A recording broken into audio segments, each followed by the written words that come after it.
Going on, my fellow A-plusers? Welcome back once again to a brand new episode of A Plus Morphinominal, your stop for your Power Rangers, Super Sentai, and Kamen Rider news and reviews right here on our YouTube page, A Plus Morphinominal. It is I, your Morphinominal host, as always, Adam Perez, coming through on a fantastic Saturday afternoon to go ahead and bring you guys not only our very first ever Dino Fury review, but a ton of other Power Rangers and Tokusatsu news and information to certainly go ahead and get into today, ladies and gentlemen. So thank you very much. Listen, as much as this week has been as crazy as it has been when it comes to Texas, you guys know for me, I've been sort of off the grid, if you will, over the past week. We literally just got our power back up and running here this past Thursday. I am so thankful that everything at least came together in time for Dino Fury, because I don't know what I would have done with myself if Power Rangers, unfortunately, was not able to be broadcast to me because my power was out. So thank goodness that Texas is at least getting its shit together in time for this weekend, ladies and gentlemen. But listen, we're here, guys. The premiere of Dino Fury. We've been biting our nails and our anxiety level has just been raising each and every week as we've previewed Dino Fury as we lead up into this episode. And it's finally here, ladies and gentlemen. So we're going to be breaking down Dino Fury for you guys. So if you are looking for a home for your Power Ranger reviews, this is certainly it, guys. So hit that subscribe button, that bell notification also. And of course, if you love our content, especially if you're in the live chat with us on a weekly basis, hit that thumbs up, ladies and gentlemen. Give us that big like. It certainly goes a long way. Let's try and push for 40 likes this week if we can. 40 likes. Let's go ahead and hit that, guys. But before we get into our main topics, you guys know how we love to do around here. We love to give shout outs to anybody that certainly joins us on our live chat. So Dino Fury, Dino Real Soul, I should certainly say, in the house today. I'm Handsome Dude is certainly in here. Dino Fury has in fact actually joined us today. We got Victory in the house. Thank you very much for gracing us with your presence this week, Victory.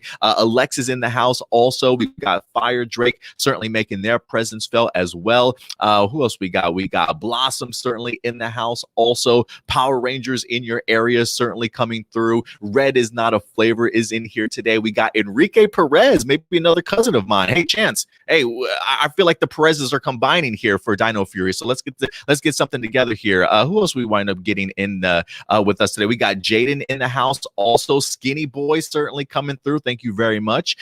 Jared Hodges. What's up, Jared? Good to see you, man, as always. Tony Robinson is in here today as well. We got, I feel like who else am I missing? Edward Sanchez Productions is in here. Shadow Nova, another production company. What's up, Shadow Nova? Good to see you in here as always, man. Video DVD is in the house also. And of course, rounding out our shout outs today, Goda. Thank you very much, Goda, for certainly coming through. Listen, I love when you guys join us for our live chats and discussions when it comes to Power Rangers. So certainly, as always remember, guys, these are just our A+ opinions, but at the end of the day, we definitely want to go ahead and know yours. So definitely let your thoughts be known in the live chat or the comment section box below after we in fact do go live. And by the end of the episode, guys, if you want, we actually do take live viewer questions here. If you want to go ahead and submit your question over, feel free to do that now or anytime during the show, or heck, anytime during the week if you'd like to. So send your questions over to aplusmorphinominal@gmail.com, and we'll get to them towards the end of this particular episode. Again, aplusmorphinominal@gmail.com. So, guys, listen, I'm not going to take up too much of your time here before we actually get into Dino Fury this week, but I will say this. Because I wanted to commemorate this episode, it is in fact the first episode of the season. I didn't quite want to do this review by myself. So I decided, and you've seen this guy's handsome face on this channel a bajillion times, especially if you're a big Kamen Rider fan. I decided to go ahead and bring Stuart Branscombe in for his thoughts as well. What's going on, buddy? Good to see you, man. Hey, good to be back. Glad to be talking about Power Rangers again. Yeah, I think the last time we actually spoke, I think we had, we speak outside of this, obviously, but the last time we had you on the show, I believe, was for the Beast Morphers breakdown reviews towards the end of the second season. We had a blast, man, talking about Power Rangers. So fantastic to certainly have you on board, bro. Oh yeah, fantastic to be here. Enjoyed, I definitely enjoyed last time talking about the Beast Morphers season finale and then also the Dino crossover. So I'm really excited to talk about this first episode for Dino Fury, definitely. Yeah, me too, man. Me too. And real quick before we get to that, listen, going forward, we do have at least created ourselves a brand new overlay when it comes to Power Rangers Dino Fury. This is really what it's going to look like when we do our reviews for each episode of Dino Fury going forward. Not only will we showcase it in our week-long, or I should say our weekly shows of A Plus Morphinominal, but after this show winds up wrapping up later that afternoon, I'll probably will go ahead and actually make the Dino Fury reviews their own individual episodes as well, if you guys want to either come back to the full-length episode here for A Plus Morphinominal or check it out for yourself. But because of the fact that we do have ourselves a special guest today, I decided to go ahead and just change this up a little bit for today's sake, to give Stuart some room so we don't have that big ass dino charge in front of your face, buddy. That's just inappropriate. You know what I'm saying? Like, I got to be the good host here. So thank you very much, man, for certainly joining us. But guys, let's get into Dino Fury. And without getting into details, I just got to say, wow. Thank you so much, SImon Bennett, for just putting this together, whether it be the directors and Charles, I believe, or Charlie, I believe his name was, to the writers and Becca and Alwyn. I thought they came out the gates really strong in here, man. I mean, they really continued to showcase the idea of them taking off some handcuffs, doing things creatively from a production point of view, to kind of change things up. Musically, I thought the composer, whoever did the music for this episode, was absolutely brilliant. Again, it continues to show that, and I think we mentioned this even at the top, Stuart, the idea that, if you weren't the biggest fan of Dino Fury, you definitely do see how the theme itself relates to not only the series, but other music bound to follow in Dino Fury. So it makes that intro even come together even more fantastically well. I thought the characters were absolutely brilliant in here. I really appreciated the idea that we get Zato's storyline towards the end of the episode, and you really allow us to kind of sink our teeth into some of these brand new characters, some of the brand new set pieces and things like that. There are definitely some feelings that I get from like Beast Morphers a little bit, their first episode. I feel like there's a little bit of homage in there when we see Kai kind of pushing the crate or something like that. I believe that was something that Zoe also did as well. But outside of that, I thought it was a really great season premiere, honestly, and really gets me hyped for what we're going to be getting. But overall, Stuart, what did you think about the episode, man? Did it hit everything that you certainly wanted it to without getting too detailed in regards to the characters? How did you think about the episode overall? I really enjoyed it. I had a bunch of concerns when it came to, the big narrative that we heard that they were going to be doing for the season, how it was going to, start with Zato and his home planet. And then it was going to, have all this like backstory behind it, because immediately my mind went to Ninja Steel. And, the biggest thing of why the pilot for Ninja Steel was really bad is essentially, I want to say, like the entire episode was like 30% narration. And so, it just felt like the whole thing was just, them forcing all this exposition like all over the place. And so the first Ninja Steel episode just came out to be like a mess. And so that's what I was partially worried this episode was going to turn out to be. But what surprised me about this episode was how well paced it was. Like, they had a lot of lore that they were going to drop, and they dropped it all at the end. And while they had the narration, of course, to explain it all, it was the diegetic narration, so you had it all through Zato's point of view. And I love that they didn't feel the need to explain every single detail to you once. Like, it still left enough mystery to keep you intrigued for the rest of the season, such as we still don't know who the Void Knight is, for example.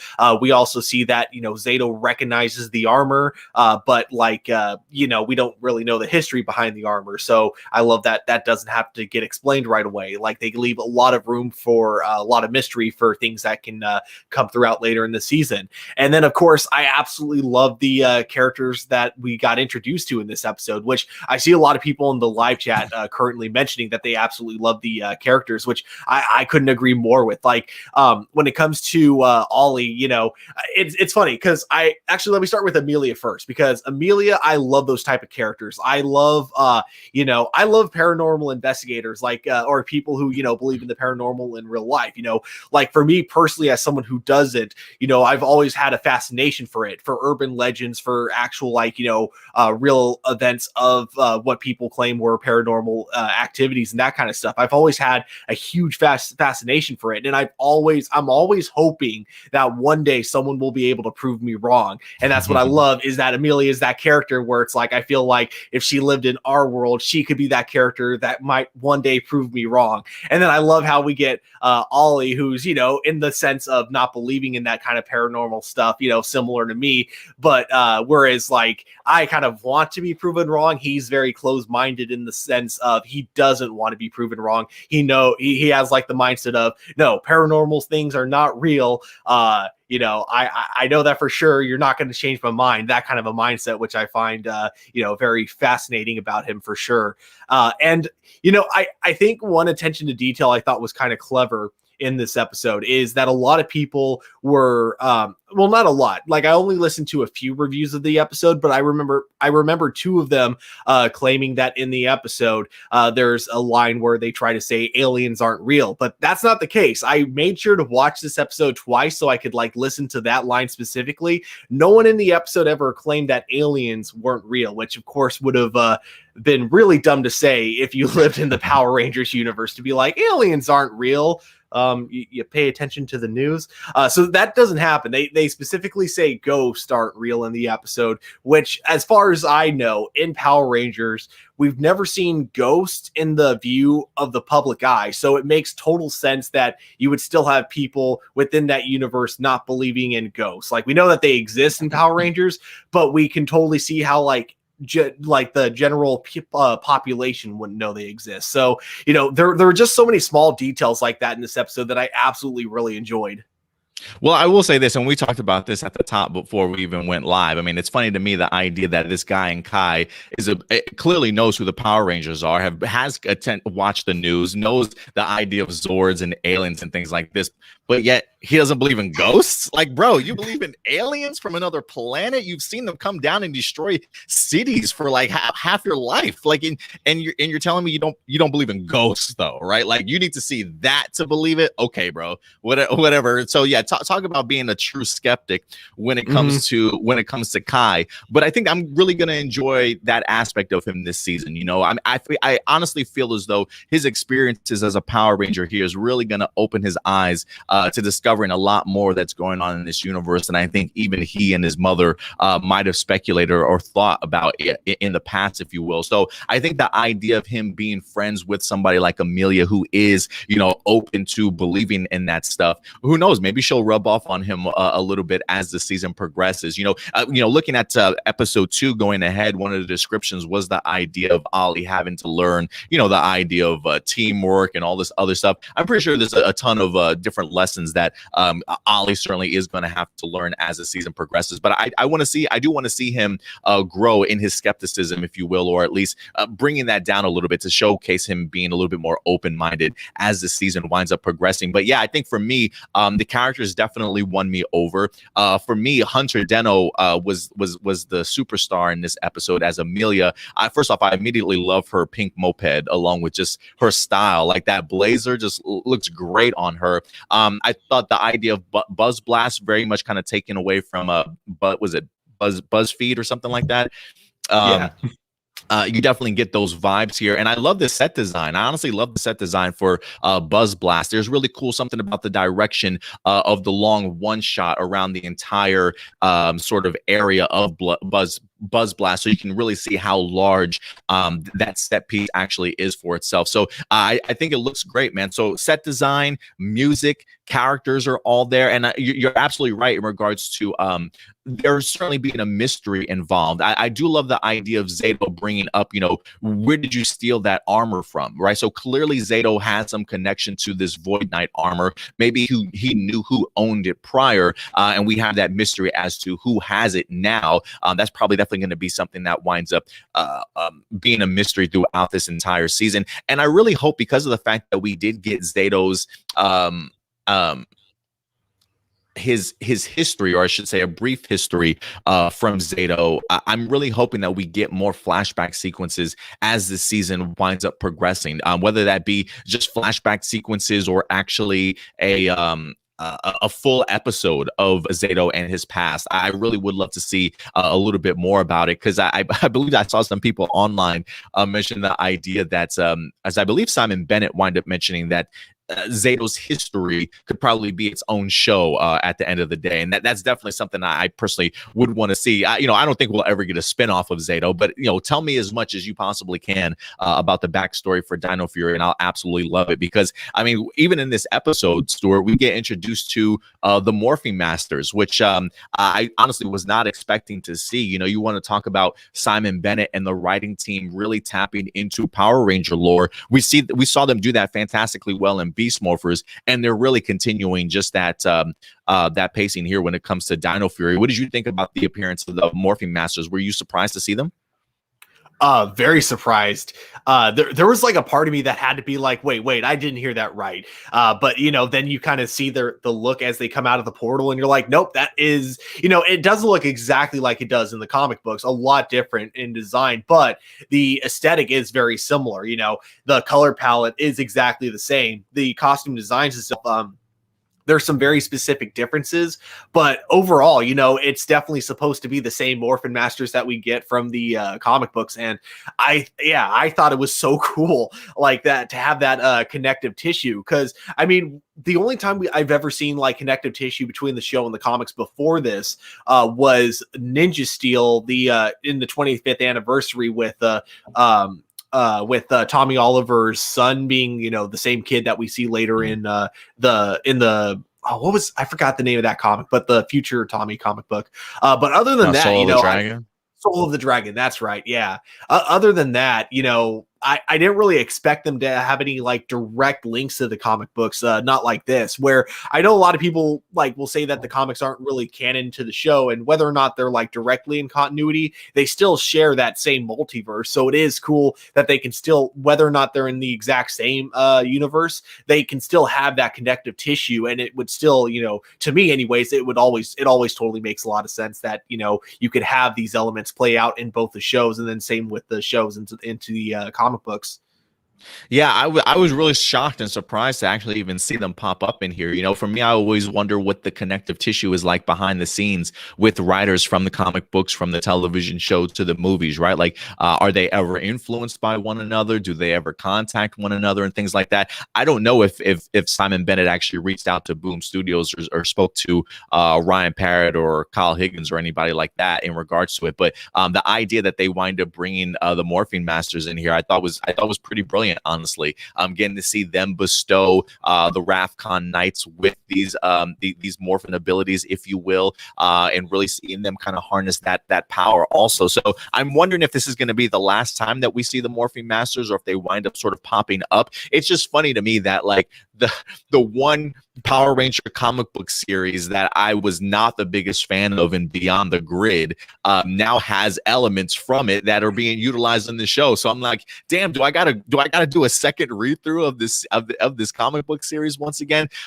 So yeah, it should be fascinating. I do think they have an incredible history in regards to the Morphing Master. So I hope it gets explored a little bit more along with that, and in Zato's history also. So kudos to SImon Bennett for being able to tap into that lore and really giving some of our Power Ranger fans, whether they be adult fans or comic book fans, just something that we can be like, hey, I know those guys, or I've seen them before. So I love when he winds up putting in those connective tissues. So let's talk a little bit more about the characters though here, Stuart. In regards to Amelia, the idea of her trying to talk to her supervisor in this episode to let her do a story on Dino Henge, really to kind of prove the idea that ghosts are real. I love just a little quick shot of as she's telling Jane, her manager, that she has permission. When she walks by the camera, I love the fact that she's got her fingers crossed behind her back. Just little subtleties like that really show me like they're paying attention to what they're filming. You know what I mean? Oh yeah. In fact, like I know we're talking about the camera characters, but I gotta take a quick moment to talk about that amazing like filmography that or sorry, the videography we got in this Yeah. episode because yeah, I thought the way the camera would reveal things like as they were being cued in with the dialogue was absolutely brilliant in this episode. Like especially like that shot that you mentioned. I like how right after, you know, she mentions having permission, the camera just perfectly pans out at the perfect angle, but it's also subtle about it. It's not like being like it's not like in a way where it totally shifts like in a full like direction, like just to reveal the punchline to the joke. It's like all in the same motion as well. So it all just like you don't realize it's leading to a punchline to a joke until after, you know, the setup. And I thought that was just absolutely brilliant. So I absolutely loved the camera work in this episode because the camera a lot of times always felt like it was moving, and it really helped with the ending of the episode with the action scenes. But yeah, I do agree. Like with Amelia, I definitely thought her you know, interactions with the boss in the very beginning. I can't remember the boss's name, but I thought that Jane, was I believe her name was Jane. Jane. Okay. Yeah, I absolutely love the witty dialogue between the two of them. You know, it really, you know, I gotta wonder like who wrote this episode. I should have looked up their name, but I gotta give kudos. I think it was Becca and Alwyn. Okay, was in that case, yeah, I got to give major props to her because the dialogue I think in this episode was absolutely brilliant the entire time. Like the wittiness of it was enough to give me some good chuckles here and there, but it never felt like they were trying to interrupt any important like scenes in order to tell a joke. Like the jokes really fit into the writing of the episode really well. Yeah, one of the lines that I really enjoy again to showcase Ollie's sarcastic side. After he winds up getting electrocuted by Amelia.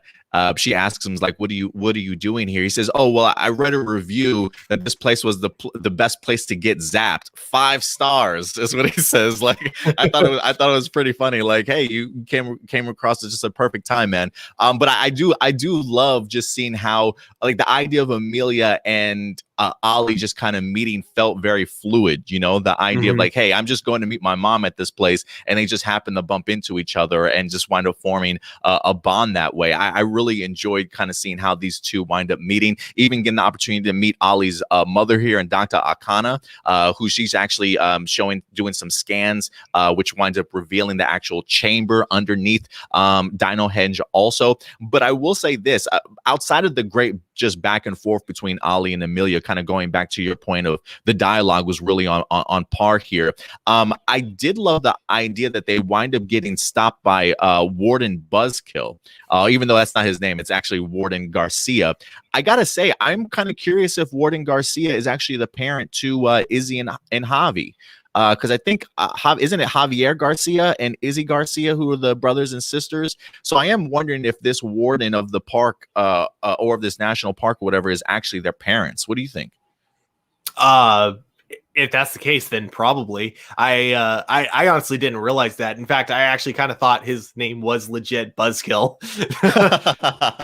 Just because I figure it is Power Rangers, so if any show can get away with having a character with that type of a name, it's definitely Power Rangers. Yeah, no, that's definitely just what Amelia winds up calling him for sure. Because even Ollie's like, oh, so you've clearly gotten on the wrong side of the warden before. He's like, yeah, maybe once, twice, 17 times. You know, she's clearly a little bit of a troublemaker herself.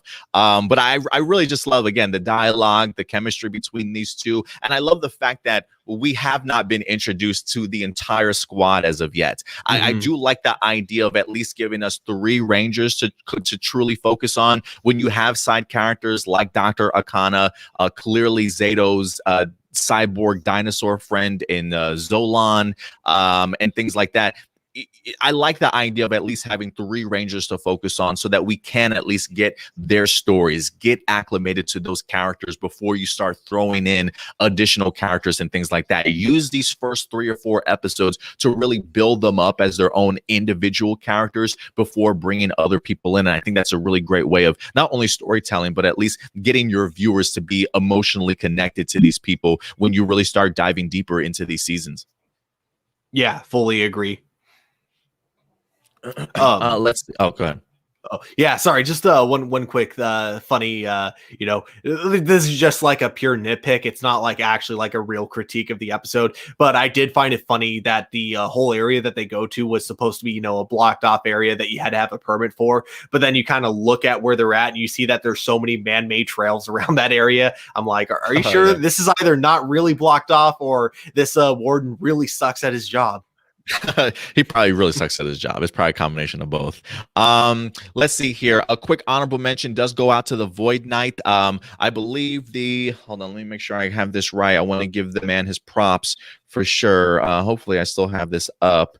Void Knight, voiced by Jared Turner, which was actually revealed to us by the Power Scoop. Check him out on Twitter if you get a chance, the Power Scoop. But Jared Turner actually has the Void Knight. What did you think of his voice? Didn't really stick out, but it wasn't like bad. I think it definitely did its job for the episode. Normally I've noticed with a lot of villain roles, they tend to take a few episodes before they really get comfortable in their roles. So he still feels like in this that he's still kind of looking for his footing, but I didn't think it was bad with that being said.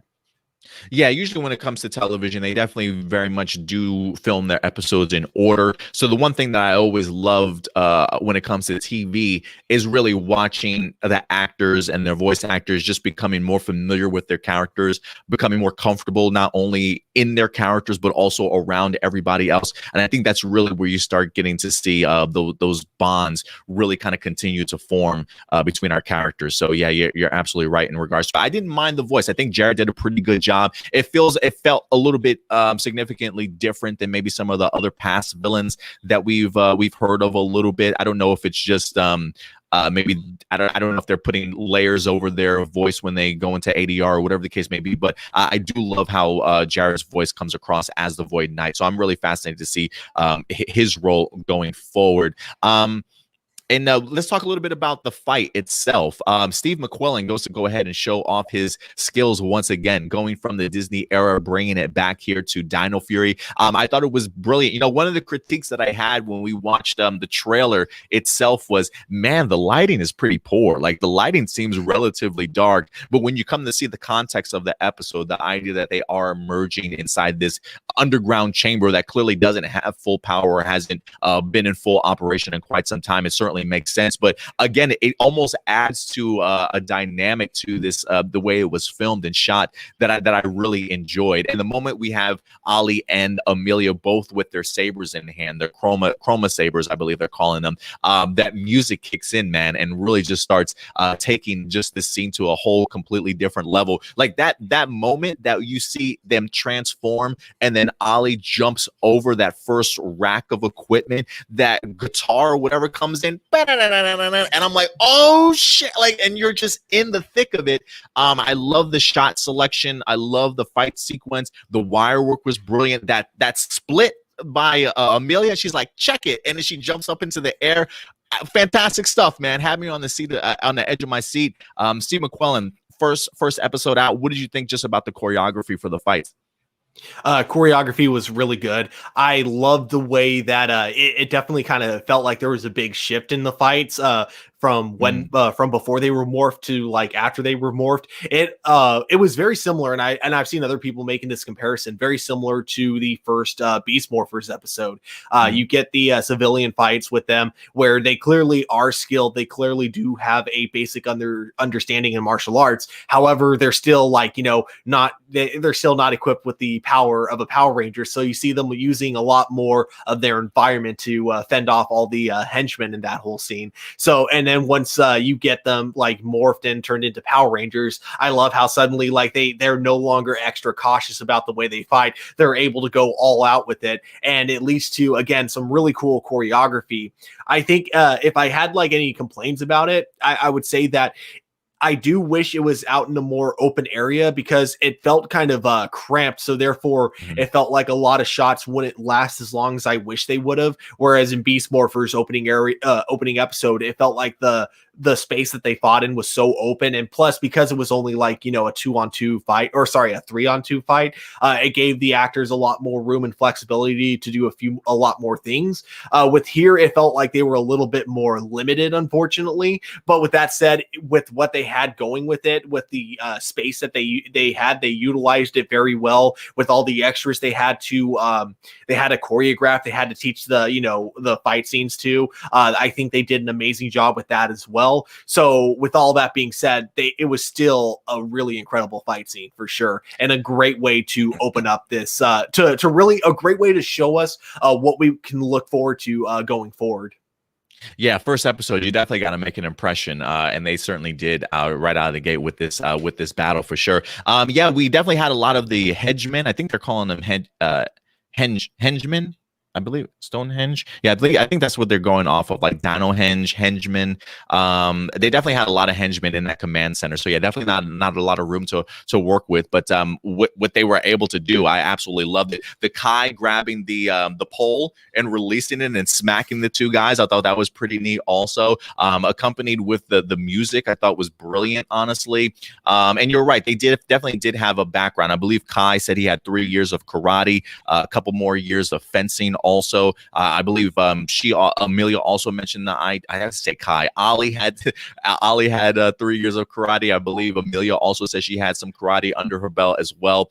So yeah, definitely at least coming out of the gates with some experience to certainly help them through this. But I'm really going to be excited for what we wind up getting here. And when it comes to the villains here, the Sporex sounds kind of fascinating to me. First off, I do love the design of the Sporex that they wind up showcasing to us. That purple, yet with that sort of yellow or orange glow inside, just kind of waiting for them to hatch and to grow. I love just the backstory that we wind up getting from Zato. The idea that the Sporex came to Rafkon, destroyed their planet, even though the Rafkon Knights tried to go ahead and fight back. And the idea of the Rafkon Knights going to Earth when they found out that the Sporex was planning on going to Earth next. And you know what? Even in that trailer, I honestly thought that that Zato was riding like a raptor or velociraptor. Homeboy's riding a T-Rex.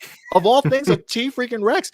So I absolutely love just seeing how that kind of all came together with them being imbued with the power of the dinosaurs from the Morphine Masters and things like that. So a really great way, I think, to kick off this season, and it'll be fascinating to see how they evolve the Sporex certainly going forward. I know some people were speculating that the little green creature that we had been seeing in some of the shots and promos and stuff thought his name was Sporex, but clearly that's definitely not the case. Sporex seems to be the name of the alien race. Now, whether or not whether or not that little green creature's name turns out to be Sporex, at this point, I don't think so. I'm assuming he's probably got his own individual name, but we haven't seen him at all this in this episode. I am curious as to when he'll pop up and if Campbell Cooley is going to be doing his voice. I'm kind of curious. I'm keeping my fingers crossed if that's a possibility. What did you think about just the Sporex and just the villain side of things here? With the spore eggs, I really enjoyed the concept behind them for sure. Just, they seem less like, actual like people. They seem more like viruses. And it goes to like, you're looking at their base forms, they literally look like germs. And then you look at what they do and how like, their whole purpose is to just destroy everything in their sight. They seem a lot more like viruses than anything else. So I thought that was like really interesting, whether or not that was intended or not.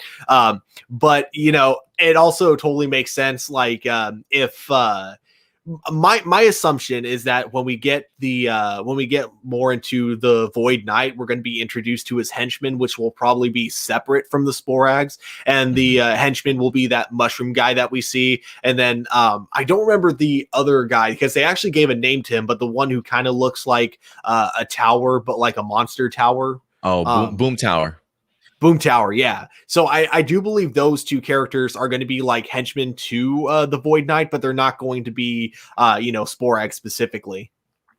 Yeah, you might be onto something there. We'll see what how this winds up unfolding. But listen, I cannot finish this review without giving our boy Russell Curry some love here as Zato, the Dino Fury Red here. First and foremost, I wasn't quite sure how I would feel about the antennas, but I honestly thought that the makeup department did a pretty good job with him. Not only just with the antennas that he has, but also his costume design. I really enjoyed all the costumes and the wardrobes in this episode. It really feels quite fitting for Zato, and to kind of see him having to really struggle on his own, right? The idea that he clearly had other fellow knight comrades that fell to the Sporax, clearly still feeling, the loss and the grief of his people kind of being gone, but now the opportunity to train a new generation, if you will.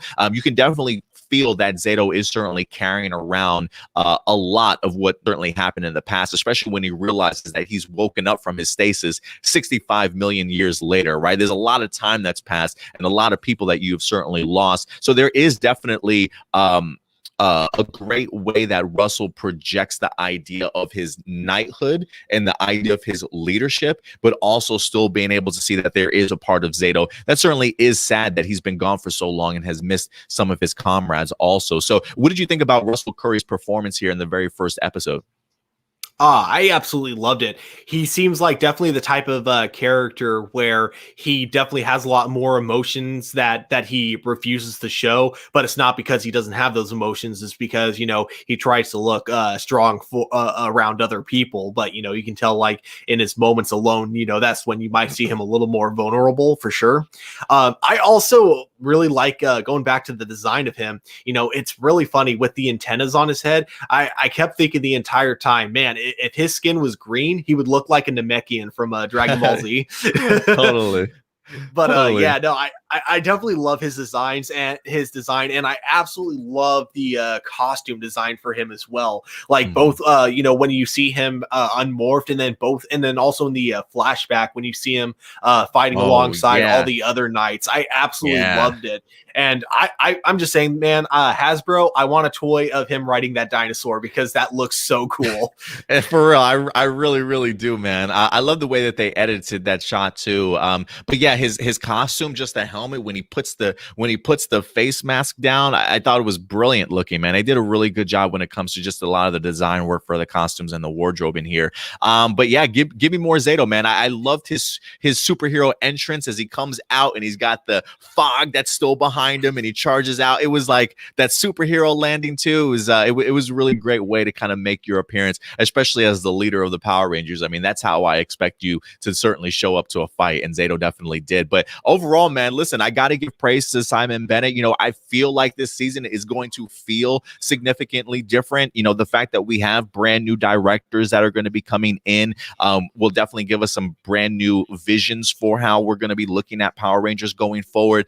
Clearly, the musical composer is on point this season it's really going to help heighten the emotion for this show also. And I love the fact that they're introducing great Power Ranger lore and really taking the time to give us some fantastic characters in here. And honestly, kind of stepping up their writing game even more. We talked about this before, the idea of Beast Morphers was just a sample. Beast Morphers was here's something that's handed to you, Hasbro. Let's see what you can kind of do with something that's been given to you and not your personal selection. Well, this is Hasbro's personal selection to do dinosaurs again, and to be able to come out like this in episode 1. I thought they did a brilliant job, to be perfectly honest with you, man. So I'm really looking forward to this season. So SImon Bennett, cast, crew, congrats on a fantastic episode 1, man. Definitely.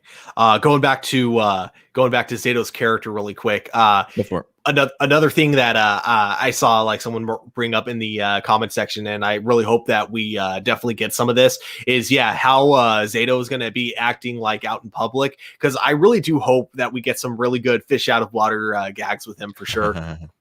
Yeah, it should be.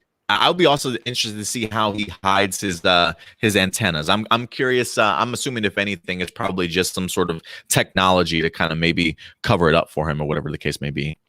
Yeah, maybe something that just makes him invisible or something. Yeah, something along those lines. Oh, God, you want to say something else, Stuart? Huh? Oh yeah, I was just wanted to bring up a few small details that I noticed that let's get to it. So one of them being that it's interesting. So we know that the Green Ranger in this series is going to be a girl, even though in the Sentai counterpart it was a guy. And so because of that, obviously, it's not like, you know, Nickelodeon has the budget to CG a skirt into all the Sentai footage. So obviously, the smart solution is just not give the Green Ranger a skirt, right?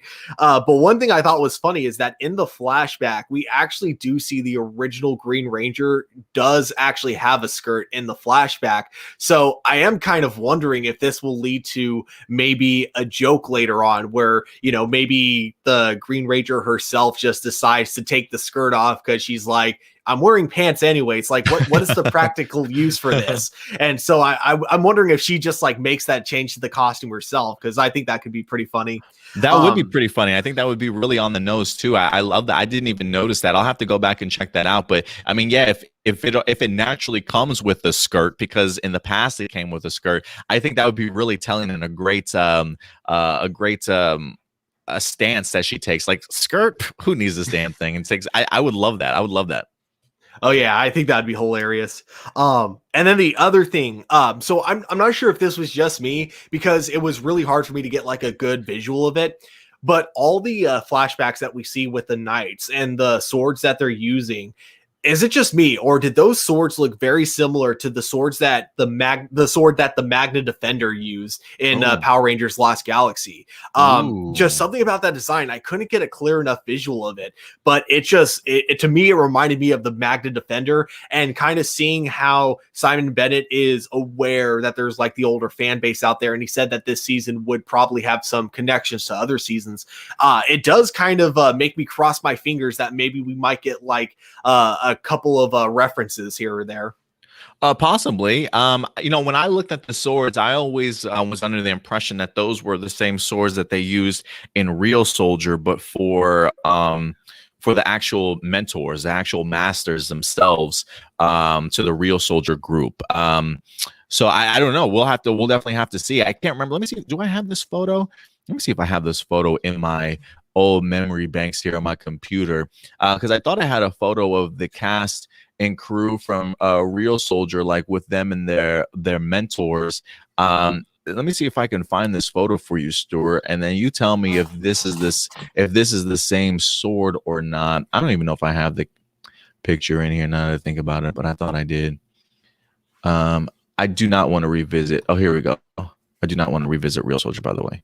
You know, what's interesting, one of the things that SImon Bennett had talked about this week was the idea that they literally watched Real Soldier live, like whenever it would air, realizing that this was a season that they were going to adapt. They would write their story as they would watch each episode that wind up premiering for Real Soldier. Are those the same swords that Zeta was using, that the Masters are holding?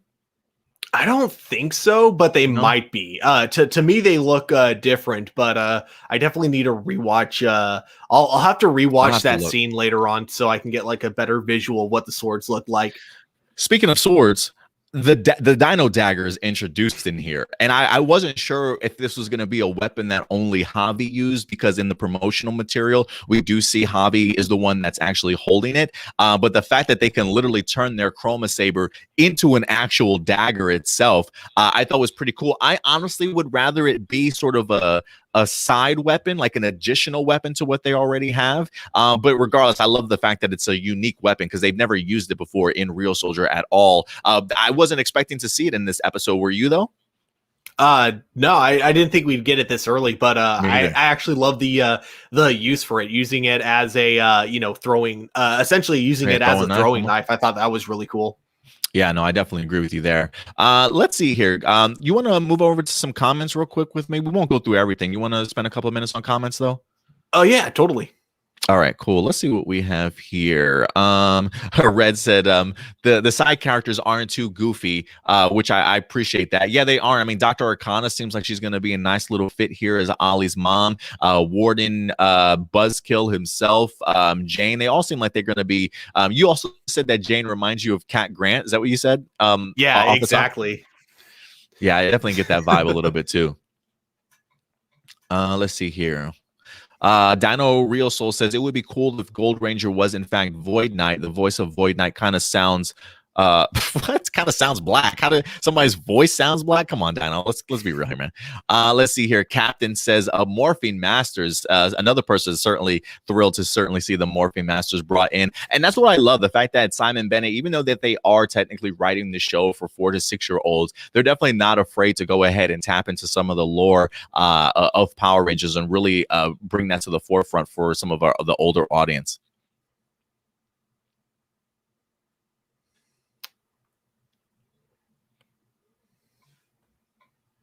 Skinny Boy does say, I have a feeling that the Ranger guy in the woods possibly could be a recurring character. I'm under the impression that he's probably the father of Javi and Izzy. Considering the fact that his name was Warden Garcia, I am kind of curious if there's any connection, honestly. You know, Jaden, love to see a confrontation between him and the Void Knight. Are you a Ranger? I mean, I'm a park ranger. Is that what you mean? I would love it too. Jaden says, I think Kai is hot, cute. Listen, you know, I will say this about Kai. I wasn't quite sure how Kai was going to come across for me in this season, but for first impressions, I'm really interested to see how he grows. I think he'll be really interesting. I mean, considering the fact that we got so much detail about his past, or at least the idea that he is kind of very much a skeptic, believes what he can certainly see, you know, very scientific guy. His mom clearly being an archaeologist, you can see how he would certainly grow up to be that way. So for me, I am kind of curious to see how he grows as a character as the season progresses. So yeah, I'm excited for Kai and what he does as Ollie for sure. And considering the fact that this is like one of his first acting gigs that I think that he's really gotten. I do want to see how well he can do on the small screen, but so far so good if you ask me. Yeah, I totally agree. Yeah, so let's see here. Tyler, what's up, Tyler? I appreciate it. You coming through. He says, I wonder how many episodes it will be before we get the full team. I'm assuming episode 4, because just recently they did go ahead and release a episode title for episode number 4, and it was titled New Recruits. Now we haven't necessarily gotten a episode description as of yet, but SImon Bennett did say episode 4 or 5, they would certainly be on board. So they'll be here before we know it. Goda does say, I think I think Ollie's skepticism works. Aliens, monsters, and robots are normal for them, but most citizens probably won't encounter ghosts. I mean, I get it. I get it. But how can you believe aliens from another planet and you can't believe the concept of maybe souls survive after death, right? Like it just makes me laugh. It just makes me laugh. But who knows? Maybe there are some people that believe in aliens and monsters, but not ghosts. I'm kind of curious. Let me ask you guys, chat room, do you believe in aliens? And if you do believe in aliens, do you also automatically believe in ghosts? I'm kind of curious. I'm kind of curious to know. Let us know. Let's see here. Ooh, Power Rangers in your area says, if they make Ollie do a hula or haka since he's Hawaiian, that would be tight. Would it be cool to see? Absolutely. I don't necessarily know. I mean, maybe if it's warranted. Like, I don't know how people of Hawaiian culture feel about the idea of just doing a haka to do it.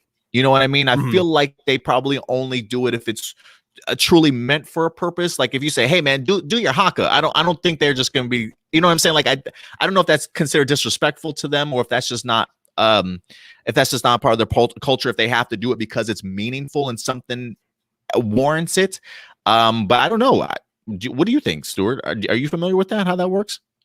I mean, honestly, maybe I'm not the right person to ask, because back in high school, we used to do that to warm up for a football game all the time. Okay, so not sure if that was considered cultural appropriation or not. But so I honestly don't know. Yeah, I don't know, but I will say when they do perform hakas, I love them. I love them. I've never seen something with such passion and emotion behind it, man. It's unbelievable if you haven't checked one out. Let's see here. Dino, and I'm glad that you break these up, Dino. He says, so glad everyone already knew Power Rangers exist. Even Ali said, I watched the news. We get Zords after Amelia asked what else they get as Ranger weapons. And SImon Bennett has confirmed that this does take place in the main universe, not part of the Dino Charge universe.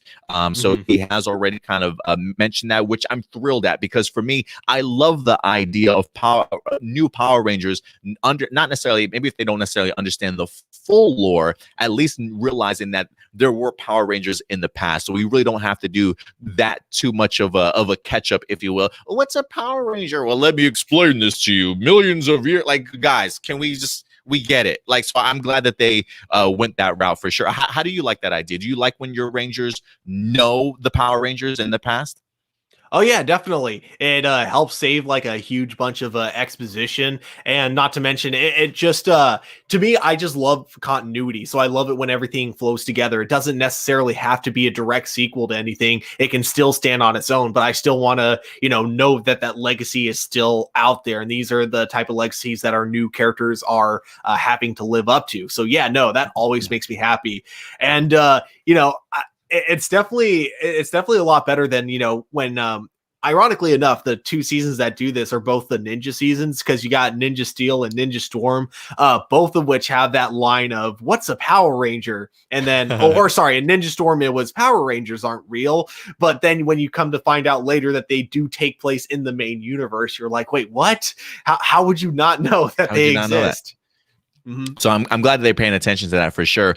Blossom with the Ollie comment. Ollie knows what Power Rangers are, but geez, he needs to know that in the world of Power Rangers, nothing is impossible in this world. I would like to see Ollie open his mind a tad, and I have a feeling that that's the route that they might actually go for Ollie this season. Do you feel that's the direction he may take?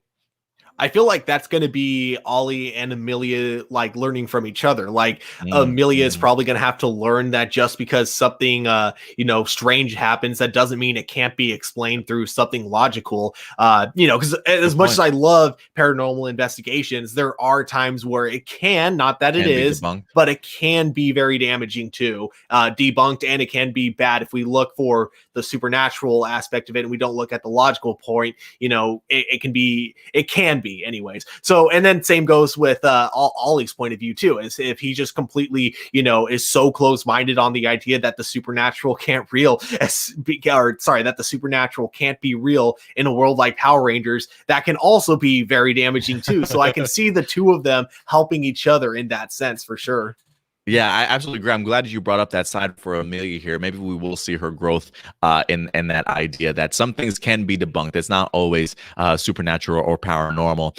Jaden does say SImon Bennett has a great team, which is funny because the same team that he has been around for years. It feels like they've definitely have written past seasons, and one of the things that we have come to learn over the years is that a lot of them had creative handcuffs on. Beast Morphers was probably their first time actually being able to showcase what they can do a little bit more, pushing the envelope. When we had Saban on tap, he had a certain way of doing things, and now really allowing these writers to have that freedom to certainly do what they want to. So it definitely feels as though, yes, SImon Bennett definitely does have a great team, but they are the same people that a lot of people have kind of crapped on over the years. But now they're kind of showcasing that, hey, we have a little bit more independence. We have a little bit more creative freedom. This is kind of what we can do in regards to it. And I think they're really putting their best foot forward in regards to Dino Fury so far. Yeah, I fully agree. Let's see here. A lot of people are also saying that they were surprised that Dino Daggers popped up in here so quickly. Let's see here. What else we got? Captain RGD, what's up, Captain? He says, was there a male Pink Ranger in the flashbacks?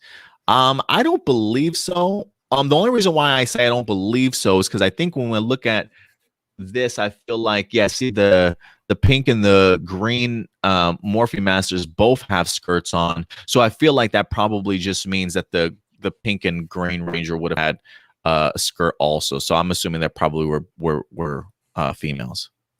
Yeah, that'd be my guess. Let's see here.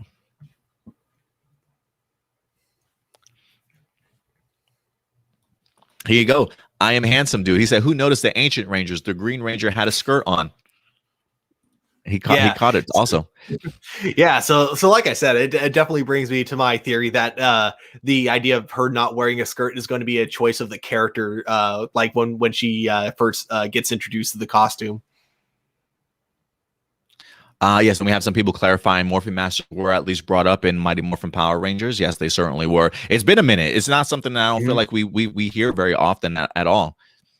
I have to go back and watch that because from what I remember, it was like a one-off line or something, because I don't remember that playing a big part in the story, because I remember like maybe the Morphin Masters were brought up, but as far as we know, the one who created the the Power Rangers was Ninjor. So I definitely really need to go back and watch it to see. Let's see here. We got Sarav. He says that's how you create comedy. Yeah, listen, we didn't have a comedic duo in here, and they still managed to get some chuckles. I mean, if you can have some really witty banter and some great dialogue, you can do some really fantastic things with humor, even if your characters don't tend to be that humorous, right? It just depends on the delivery and the type of dialogue you put together. But I thought they handled the humor pretty well. Like, it didn't have me busting the gutter or anything, but definitely some smiles and some chuckles here during this episode. How are you liking how they're planning on hopefully handling the comedy this year? I'm absolutely enjoying it so far. It definitely reminded me of, what one thing I really loved about Dino Charge is that there was never a comedic character per se. It was just the comedy would come from the group playing off of each other. I mean, I think most of the comedy would come from just the fish out of water stuff with Koda and Xandar, right? That was his name. Yeah, with the two of them, but with those exceptions, like most of the comedy just came from the characters all playing off of each other, and I really hope we get a lot of that in this season as well. I hope so too, man. I hope so too.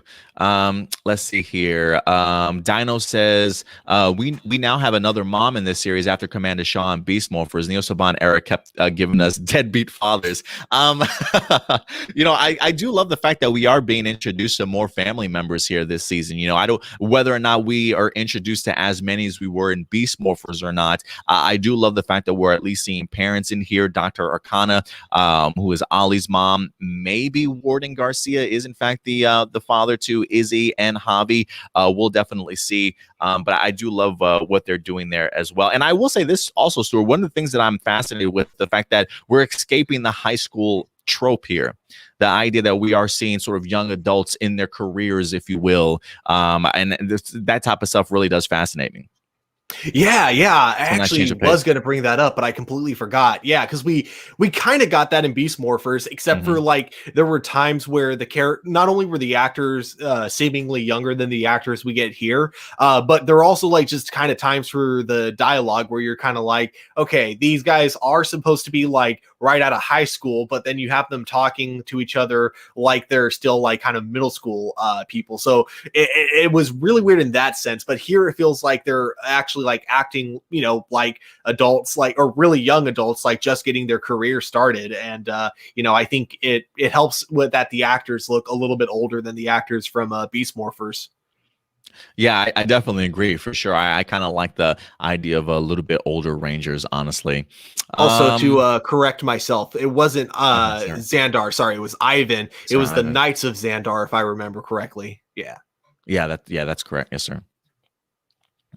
Let's see here. I think other than that, man, that actually might do it for us here in regards to it, since we've been talking about Dino Fury for almost an hour itself. I promise all the reviews probably won't be this long, but we do have ourselves a co-host today, so we definitely wanted to get into the nitty-gritty of at least kicking off the first episode of Dino Fury correctly. So overall, Stuart, do you have any last comments about this series before we wrap up?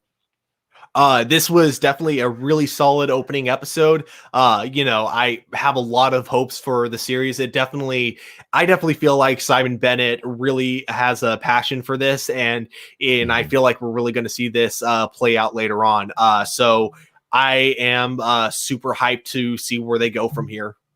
Yeah, me too, man. Me too. I think SImon Bennett, hopefully him and the rest of his crew and cast definitely have something special in store for us. But I'm impressed, man. Characters great.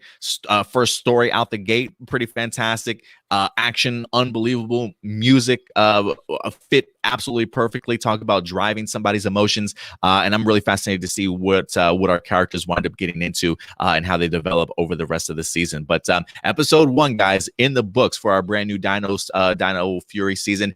We want to know your thoughts at the end of the day. After this live chat, feel free to go ahead and give your thoughts in the comment section box below, ladies and gentlemen. But other than that, Stuart, thank you very much, man, for certainly joining us today. And if people want to actually go ahead and follow you on social media, where can they go ahead and find you at, sir? You guys can follow me at TurboStew01, and also you can also check out my other channel, Turbo Studios, where I got a new video that should be up by now. Kind of a fun series that I just started called "Could I Survive This?" And basically, I look at horror films and talk about like dumb decisions characters make, and I bring in the idea of what if I was in their shoes, what would I have done differently, kind of a thing. So if you guys want to check that out, it's on my channel. And you also do our Kamen Rider series reviews, right? That is correct. I will be, I'll be doing, I do Kamen Rider reviews every Tuesday on this channel. And then on our other channel, A Plus Hero Report, also, it'll be Tuesday night. I will be doing Superman and Lois reviews as well once that show finally airs. And for the viewers who are watching, do you have any content over on our Patreon also? Yeah, on our Patreon, I do reviews for both Kamen Rider Saber and Kamen Rider Ryuki. Essentially, every week I'm kind of switching it. So I go from one week I'm going to be reviewing Kamen Rider Ryuki to the next week I do Kamen Rider Dragon Knight. So yeah, so you definitely have some great content over on our Patreon, guys. So definitely go ahead and check out Stuart whenever you guys get the opportunity to. Go ahead and certainly follow him. But I guess I'll see you tomorrow for A Plus Hero Report, sir. Sounds good. See you tomorrow. All right, take care, Stuart. You too. All right, guys, and that is, in fact, our Dino Fury episode number 1 review. But again, that certainly let us know your guys' thoughts in the comment section box below, guys. And with that out of the way, we will go ahead and transition now over to some news, ladies and gentlemen. Because of the fact that Dino Fury has kicked off this week, you know there's got to be a press tour. There's got to be press conferences all around, getting the opportunity for the cast to talk a little bit, shed some light on their audition process, them becoming a Power Ranger. But make no mistake, SImon Bennett himself is also going out there and certainly letting people know that Dino Fury is certainly here, ladies and gentlemen.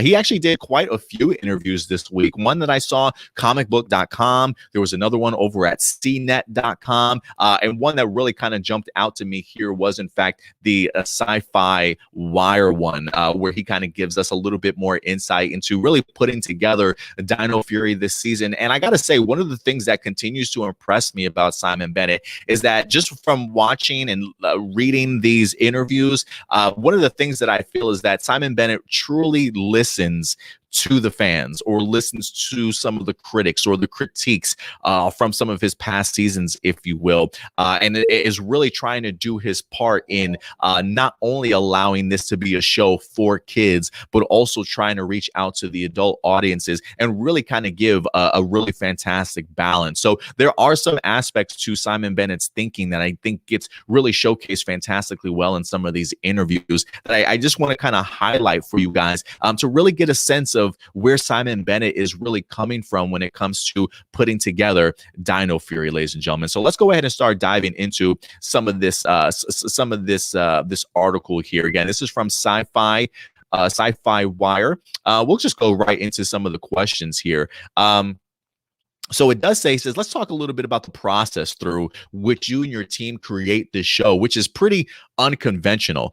I will say this, one of the things that really jumped out to me was the idea that I had no idea that they were actually watching Real Soldier pretty much along with us as viewers the same time that the show itself was actually airing. It says out of the 22-minute runtime, 2 to 4 minutes is usually Japanese footage, which I don't believe that there was hardly any in here. Maybe some of the big Zords that were attacking the city, maybe. But it says one of the additional challenging things about this season is that we had no idea when we were writing where Real Soldier was actually going.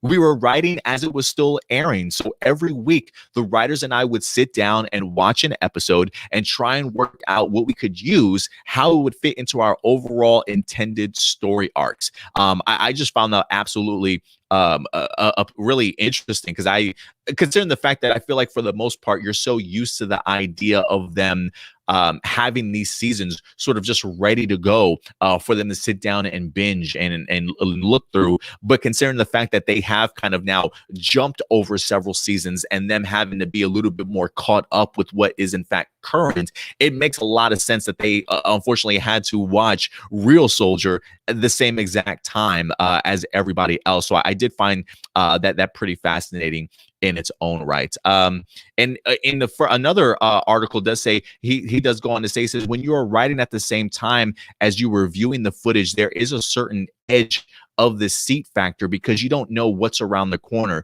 You don't know if, for instance, the character that we've come to call Void Knight, which is a purple suited figure from Real Soldier, we don't know if that character was going to be a big bad across the entire Sentai season or not. We had to make that decision early on with Dino Fury because we didn't know what was coming. So it's tricky for the writers, particularly when they don't know what's coming next in Japan. They did also mention the idea of a gender swap, and this is coming from the CNET interview itself. Over at CNET, it says, you asked about the gender swap switch of the Green Ranger. That really hasn't provided a lot of difficulties for us the reason we did was we wanted more female representation on the show, and the Sentai version just didn't provide that for us. The morphing process does interesting things to people's physiques. People can get shorter, taller. You can switch the gender physiques as well, and it's just something that I think once it's established will not be too much of an issue for an audience. So that definitely seems as though that's the reasoning that SImon Bennett is certainly using when it comes to swapping out the gender swapping, I should say. He also says it's interesting you mentioned arcs being because given the show's target audience and the length of the season, Power Rangers tends to be more episodic than serialized. And SImon Bennett says we're trying to, mainly for adult audiences, inject some serial threads for our characters and for our villains this time around. That can provide intrigue and suspense and allow us to use cliffhanger devices. It keeps people guessing.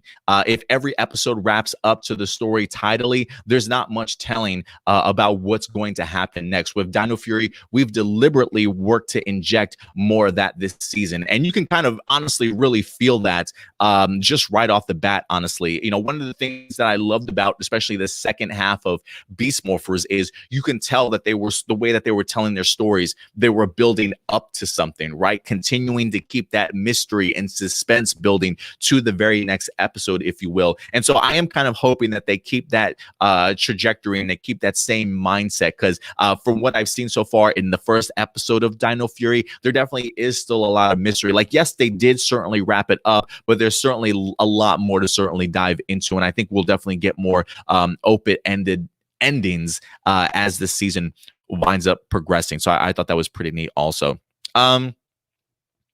Let's see here. Also, I wanted to bring this other concept up here from this interview for ToQger fans like myself, because I thought this was pretty telling also, right? People wanting to know if they're going to ever go back and do like a ToQger season and things like that. So when they asked them about the idea of going back to Sentai footage for a minute, is it common practice during production for you guys to be writing the season as the source material is being aired? Past seasons have both directly adapted seasons of Sentai and pivoted from the story context of their source material. So he does say that clearly one of the things that determines what makes a good or bad season to adapt has to do with the toyetic elements, the idea of can you make toys and sell toys out of this. He also says we have to think about what is going to work for American audiences. Our culture may not translate so easily to an American audience. For instance, dinosaurs are universally popular with 4 to 6-year-olds, whereas trains, not so much as dinosaurs. So he even again makes a point that we've been saying for a while.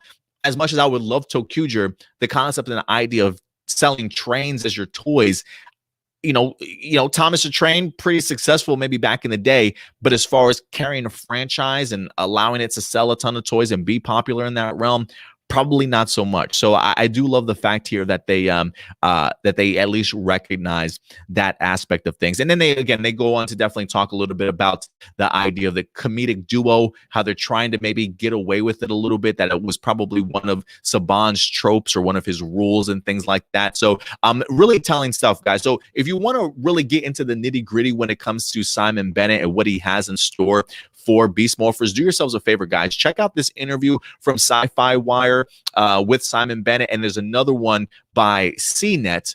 Again, that's CNET.com, CNET.com. Another fantastic SImon Bennett interview. Also, maybe after we wrap up, maybe I'll go ahead and put a link in the description box below for you guys to certainly go ahead and check out. And what I also found fascinating this week is that somebody had asked SImon Bennett, if he had any plans, what his plans potentially would be for, say, a 30th anniversary of Power Rangers, if we ever get to that particular point. And SImon Bennett did state the idea that nobody has approached him yet for a 30th anniversary idea or plan, but if they certainly were to, he would certainly be open to it. And listen, I'm gonna be honest with you, man. After what I've seen him do with Beast Morphers, granted, this is only one episode out of the gate for Dino Fury with him as a showrunner.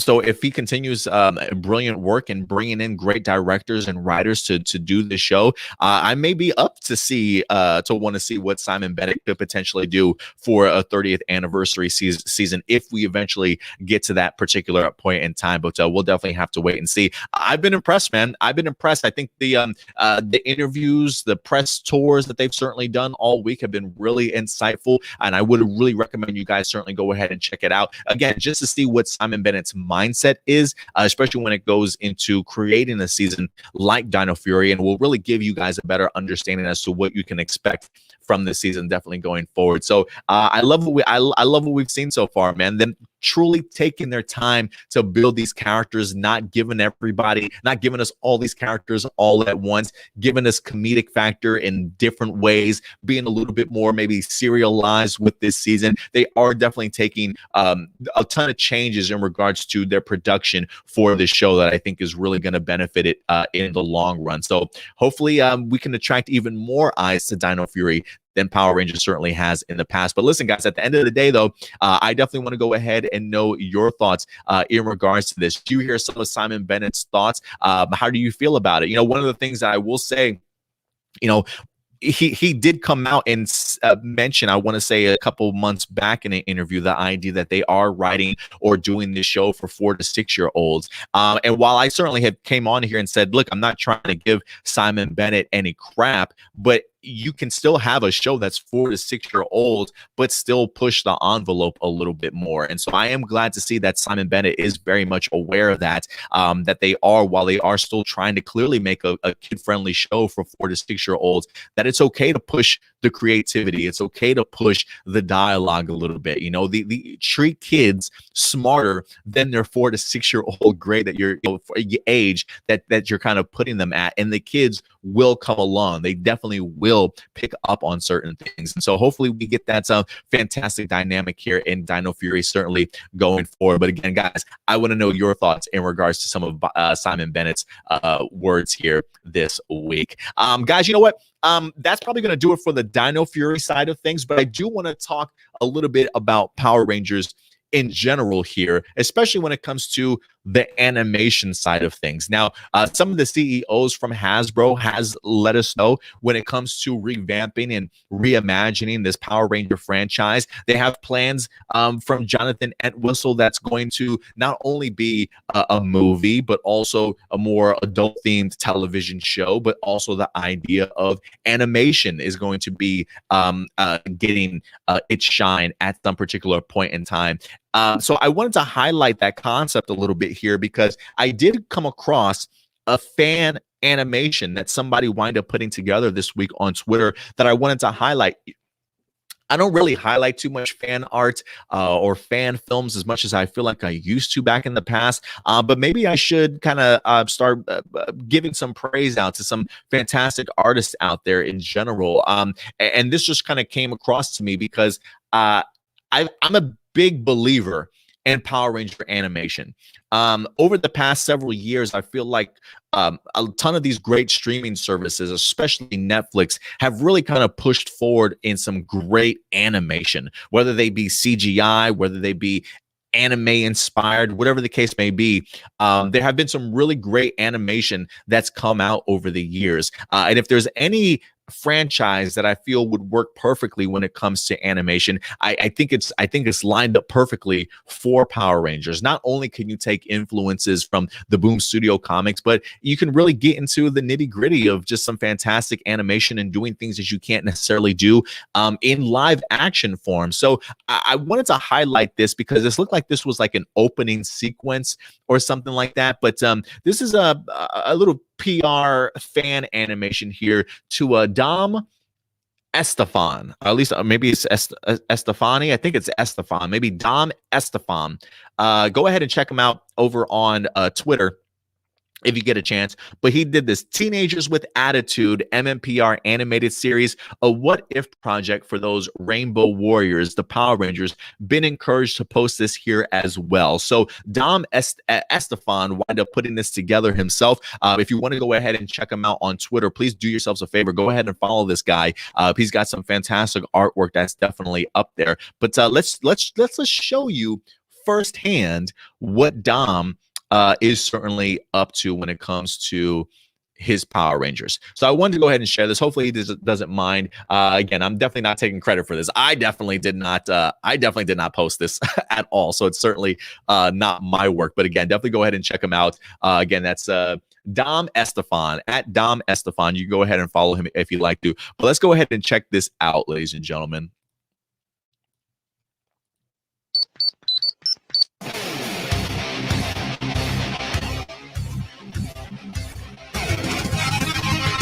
I love just how dynamic it is. The movement. Ooh, that's sharp.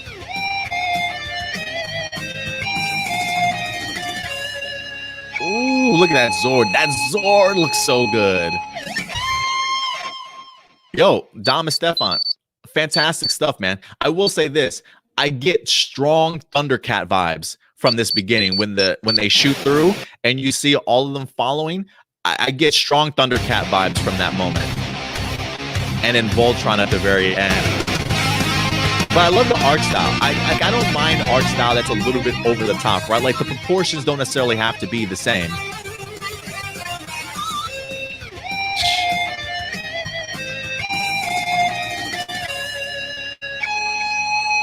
Incredible stuff, Dom. Incredible stuff, Dom. Incredible stuff, man. I absolutely love it. Animation just is so dynamic to me. You know, I never feel like there's a still shot. I always feel like there's always some kind of movement or action certainly going on. And I love just the energy that Dom winds up bringing to his animation, honestly. So I would really love to see something like this, you know, by Hasbro or influenced by Hasbro. I'm always a big supporter of just artists in general, even if some of the proportions seem a little bit off, you know, the small legs, but the big arms or the super long arms, if you will. I still think it works. I think that's because of the freedom that you have when it comes to animation, as long as the movement kind of works and things like that. So I do love this art style in general. Is this an art style that I absolutely need for a Power Ranger animation?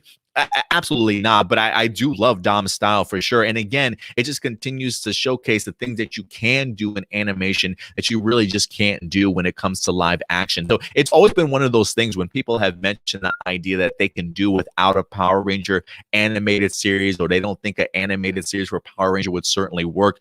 It always kind of boggles my mind a little bit because when I view animation, I just think of the possibilities. And when it comes to something like Power Rangers, I feel like it's right up its alley. So I'm keeping my fingers crossed, guys, that we eventually do get ourselves a fantastic Power Ranger animation. But Dom Estefan, man, I want to go ahead and at least highlight your amazing work in regards to this. So go ahead and show them some love, guys, whenever you certainly get that opportunity to do so. But listen, I would love to know what your guys' thoughts are.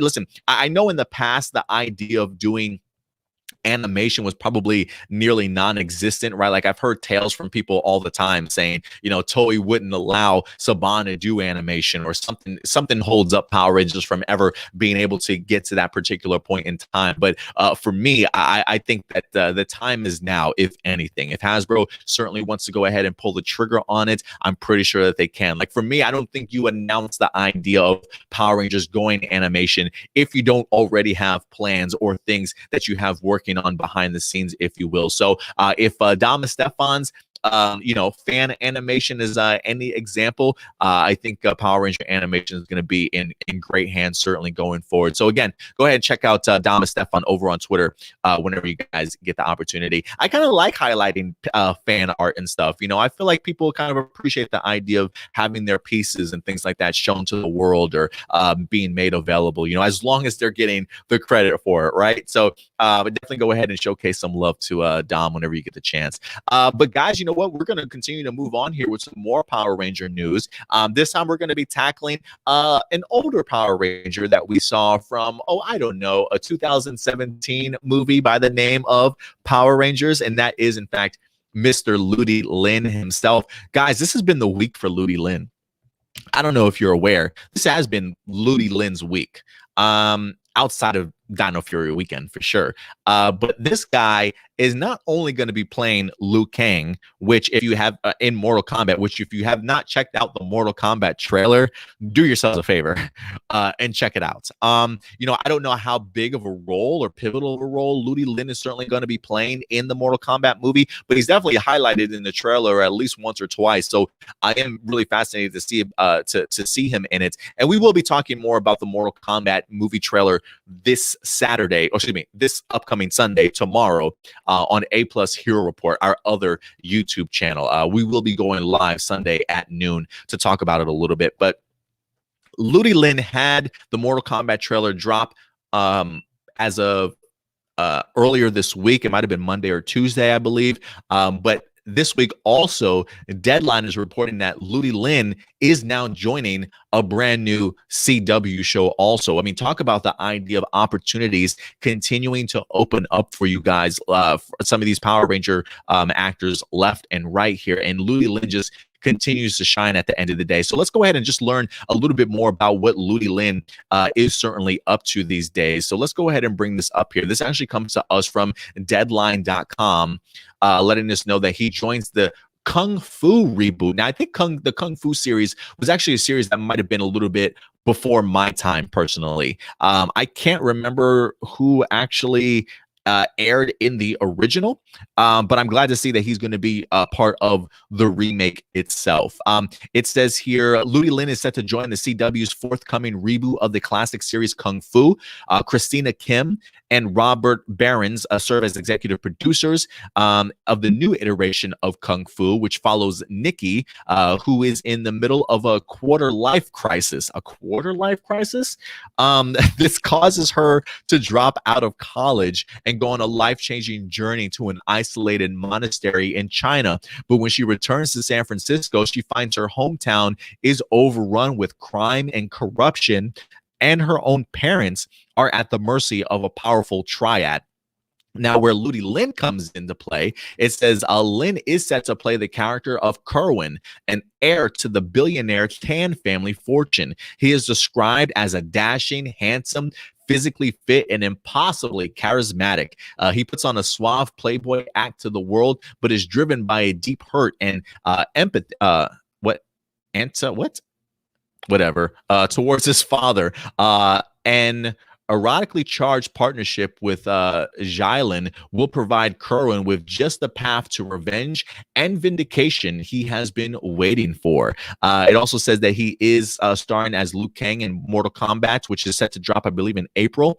April 16th. And he can also be seen in the Chinese remake of the AMC series Humans and the upcoming Chinese film Death Caller. So yeah, guys, Ludi Lin, first off, the idea that his character in Kerwin is dashing, handsome, physically fit and impossibly charismatic. If that doesn't describe Ludi Lin already, then I don't know what does, guys. Really have no idea. So this almost feels like this role was kind of made for Ludi Lin. And for me, I think what draws me to Ludi Lin is just his infectious character. Like if you just look at his personality, how open he is with people, how he kind of wears his heart on his sleeve a little bit. He's got so much energy about him.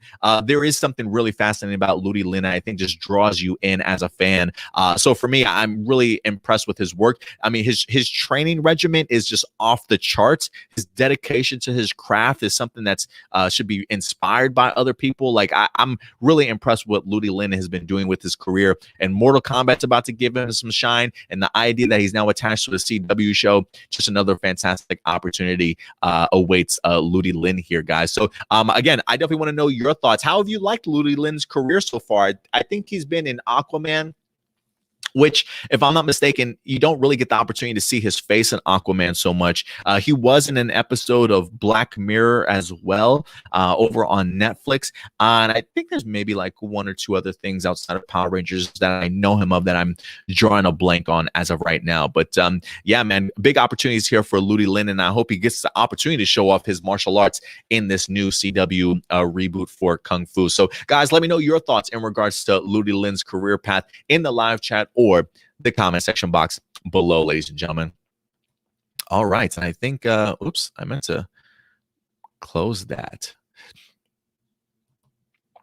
Let me just get this closed. Okay, perfect. And then with that out of the way, ladies and gentlemen, I think if anything, we do have two more topics that I want to go ahead and discuss with you guys here. One of the topics that you actually saw on the cover of our thumbnail at the very beginning here, when we highlighted the idea of Lightning Collection pieces along with Power Rangers and Teenage Mutant Ninja Turtles. Say what? Say what? Listen, guys, last year, one of my favorite crossovers when it comes to comic books was TMNT and Power Rangers. I think it was like a 4 or 6 arc episode issue. Excuse me, for like 4 to 6 issues, I believe, of a crossover between Boom Studios and IDW, if I'm not mistaken. Some amazing artwork, a great storyline, honestly, something that I would love to see in either animation form someday, perhaps, or I'll take a toy too. I'll take a toy too. But it seems as though maybe some leaked information in regards to Lightning Collection pieces have revealed that maybe we're actually getting some crossover figures put together. So let's go ahead and highlight this, guys. This actually comes to us from tokunation.com. To give us a little bit better insight here, it does say that new Power Ranger Lightning Collection listings revealed.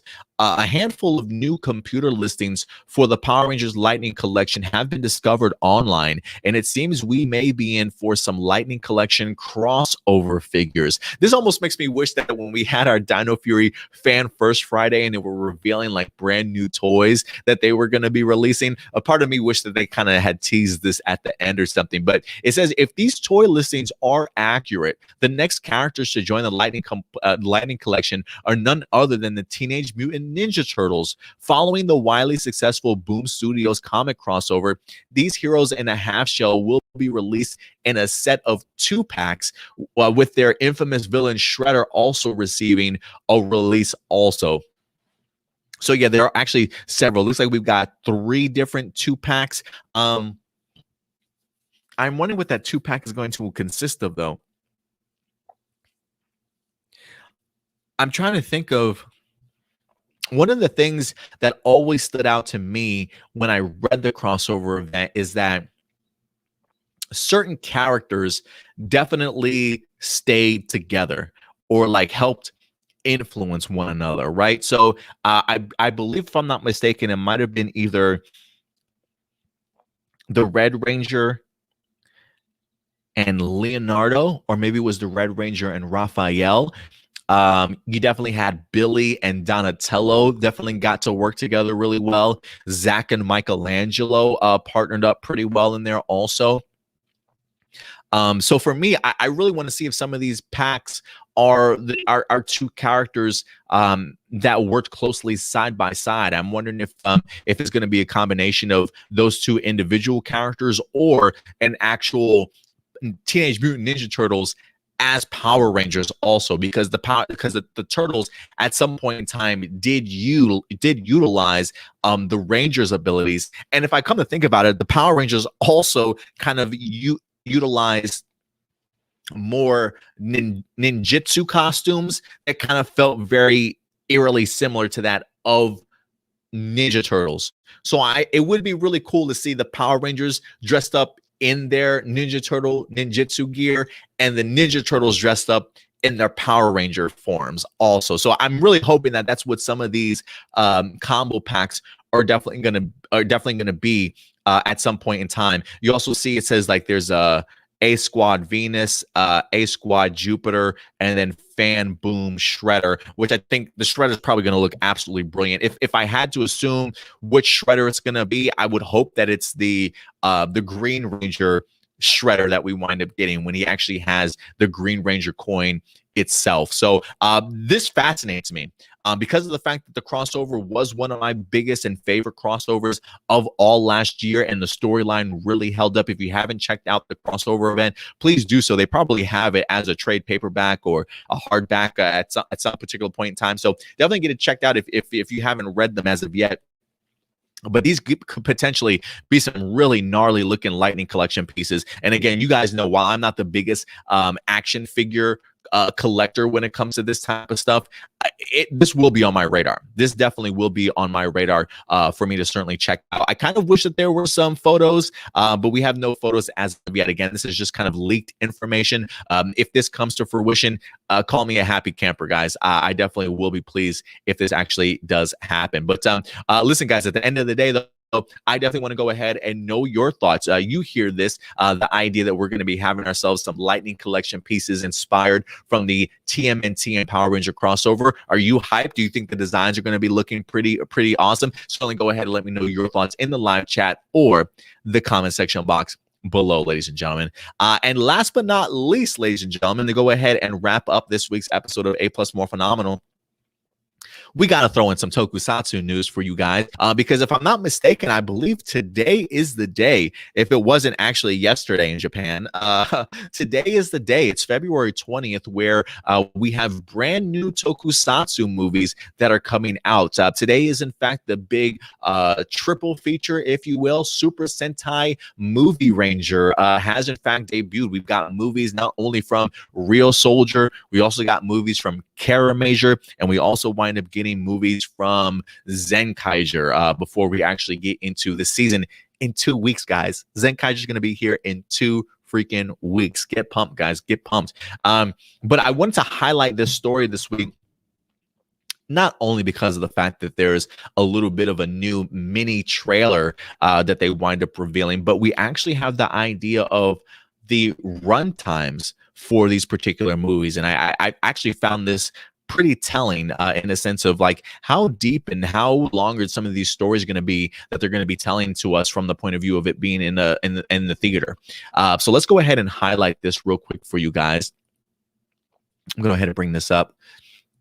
This one is actually from jefusion.com. We're actually affiliated with JE Fusion. If you guys are looking for a great source for your Japanese entertainment news, whether it be tokusatsu, whether it be Power Rangers, heck, whether it be more pop culture stuff like Marvel and DC, JE Fusion definitely has it for you guys. So definitely go ahead and check them out. But this comes to us from JE Fusion. Super Sentai Movie Ranger 2021 new promo video and official run times, ladies and gentlemen. So before I do this, so here's the preview here. I'm getting to see Major to begin with. Oh, that was kind of cool. Did Juro just use that fishing technique that Shiguru has used for so long? That's what it looks like, almost like a whip. So we do get to see a little bit of Major in here highlighted. We do get to see a Real Soldier highlighted in this as well. And of course, Zenkaiger towards the end. What I will say here, though, is that for the official run times for the 3 movies, when it comes to Major, Bebop Dream is what they're calling it. When it comes to Major Bebop Dream, it says it's 39 minutes long. So 39 minutes for Major. When it comes to Zenkaiger, the movie, it says the bright red battle, all Super Sentai appear, will run for 27 minutes. So the second longest out of these particular Super Sentai movies. So again, Kara is running for 39 minutes. Zenkaiger is going to be 27 minutes long. And surprisingly, Real Soldier, a special chapter, Memory of Soulmates, 15 minutes long, guys. 15 minutes long. You know, I don't know if that's going to be a bummer for some people to get on board with. But, you know, I will say this. It is a little bit of a bummer for me that Real Soldier is only getting 15 minutes. And despite the fact that you guys know I wasn't the biggest fan of Real Soldier when I watched it, it felt very much just like a copy paste print type of season, just very surface level, nothing too deep in regards to its storytelling. My friend Kent over at Morphine Network referred to it as a safe season, and it felt very safe. So when I think about this season itself, the idea of this movie being 15 minutes long makes a little bit of sense to me, just because it feels like I don't know what else you want to add to this sort of very easygoing season. So the idea that this is only 15 minutes kind of reiterates how I felt about the series itself, that it doesn't have too much to really offer, is how I kind of looked at Real Soldier. But again, I'm not trying, if you loved Real Soldier, more power to you guys. I'm not trying to crap on your love for something. I'm just letting you know how it certainly hit me. But for me, one of the things about Real Soldier I loved was the Nada character and Guy Sorg and their connection. And so to see, especially in these trailers, how much Nada has been highlighted, there is a part of me that's like, damn, I couldn't get 30 minutes of this. You know, I really would have loved to have seen at least a 30-minute movie.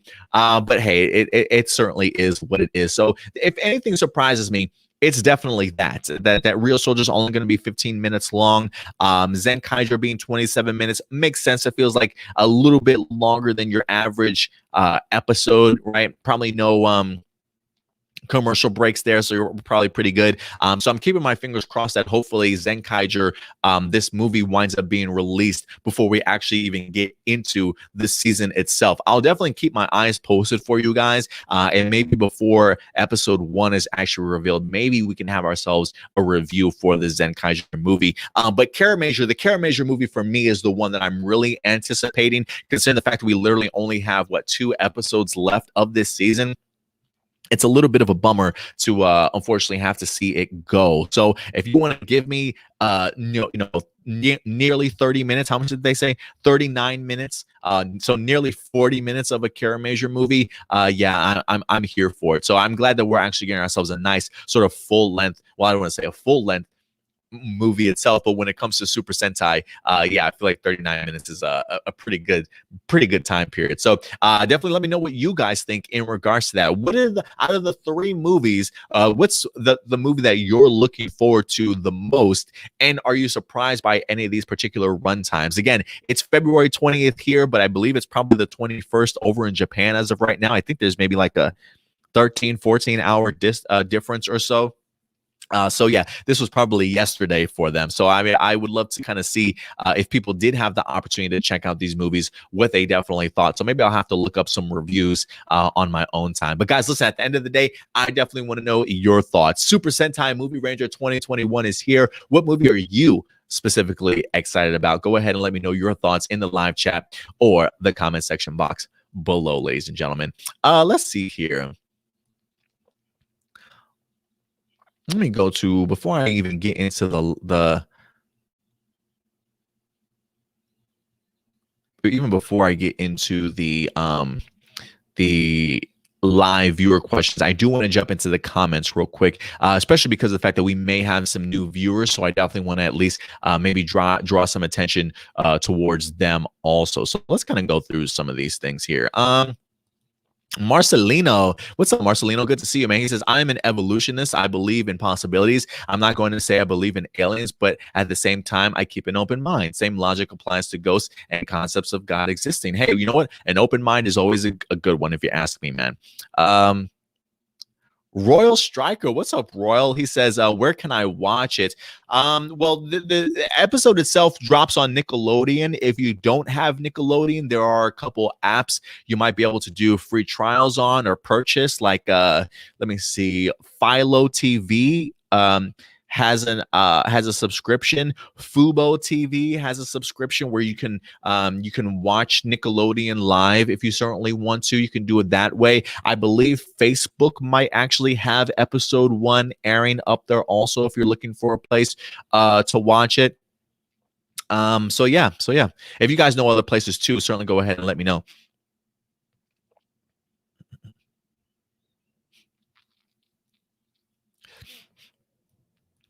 Jaden says, do you think one of the characters might be gay? I don't know. If I had to guess, if I had to make an assumption, I maybe Hunter or excuse me, not Hunter, either Amelia or maybe Izzy. I don't know. We'll see.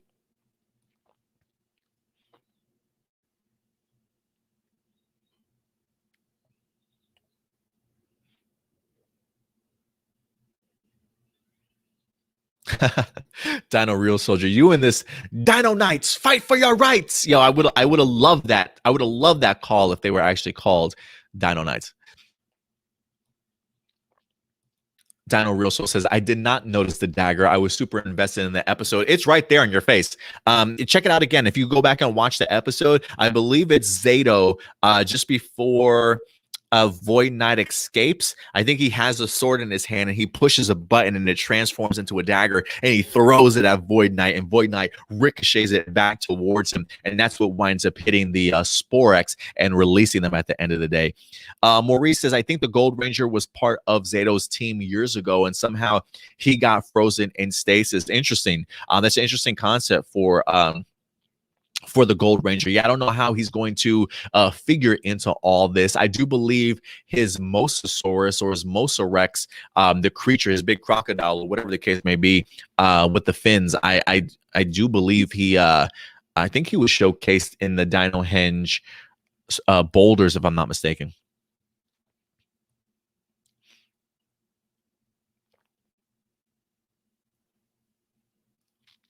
Fire Drake says Green Ranger is going to wear a skirt. I mean, from the previews, we haven't seen her rock a skirt. I am very much under the assumption that she's not going to have a skirt. She may start out with a skirt, right? That's what one of the things that Stuart mentioned was the idea that the previous Green Ranger certainly did have a skirt if you look at the flashback sequences. So it almost implies that when they do get their abilities, Izzy's character will probably have a skirt, but I feel like in some of the things that we've seen so far, whether it be behind the scenes clips, she doesn't have one. So Stuart's theory was the idea of she'll start off with one and actually take the skirt off because she just doesn't feel like it fits her, right? Like maybe she's just not the girly girl type. Izzy might be, more a tomboy, or maybe along that athletic side of things. Not to say that you can't be the athletic female and be girly. You certainly can, but maybe she just doesn't rock with skirts. Maybe skirts aren't her thing. We'll definitely have to see what the final result will be.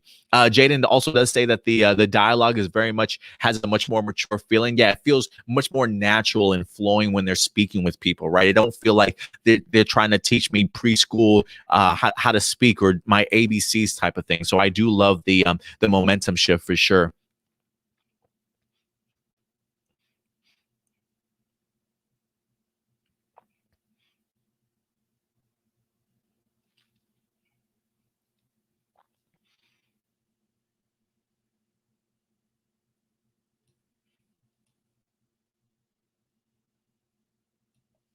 So Rob says, that anybody else notice how Ollie's and Amelia's morpher changed to communicators? Yeah, very briefly towards the end as a sort of incognito, right? To kind of hide your morphers from the public. Ooh. Toby says, what if Roxy is related to the Garcias? Interesting. Is her last name Roxy Garcia? Is that her last name in the show too?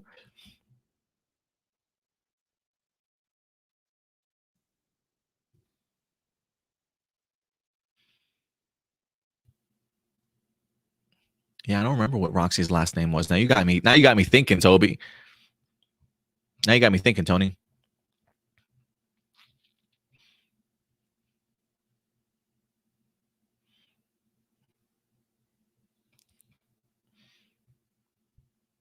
My thing just jumped on me. my chat. So hold on 1 second.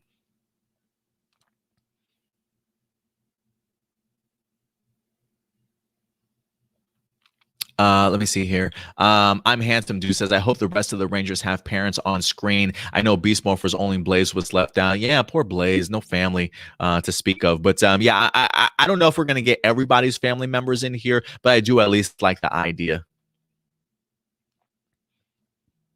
Mr. Awesome, what's up, Mr. Awesome? He says, hype. He says, SImon gets shit in negative comments for months. Yeah, that's usually how, unfortunately, the fandom tends to be. You know, the fandom tends to be very reactionary instead of, you know, kind of pulling it back a little bit, you know, thinking that the sky is falling and the world's going to end. And again, this is another reason why I always tell people, like, don't bother these people, man. Don't reach out to these people. They've got a job to do. You know, to me, I love the fact that though that SImon clearly listens. This crew clearly listens to some of the complaints that people have had. And while they clearly still make the show towards 4 to 6 year olds, because that's what they say that the show was certainly garnered to, I do like the fact that they are at least paying attention to the fact that they do have older audiences out there to kind of make it still appealing to them, right? Like that is the struggle of having a Power Ranger show, is how do you deal with kids and this whole generation of Power Rangers that certainly have come up with. So yeah, I'm sure SImon Bennett has had to deal with his own negative comments his way, but I will say this, I've never seen SImon Bennett really lash out at a fan. I feel like for the most part, he pretty much just ignores all the nonsense and will really kind of pay attention to the praise and the things that are certainly out there, right? I mean, he's I don't know if he's ever replied to any of my Twitter stuff, but he's definitely have liked a few of my Twitter messages and things like that. So yeah, it just depends on how you're coming at him, right? Like if you're trying to just be critical just to shit on his show, but there's no creative criticism behind it, right? If you're just crapping on something to crap on it, yeah, he's definitely not gonna respond at all. But yeah, hopefully people see the first episode of Dino Fury and see that they are trying new things. They definitely are trying to bring a new vibe, new production value, you know, to the series, doing things significantly differently.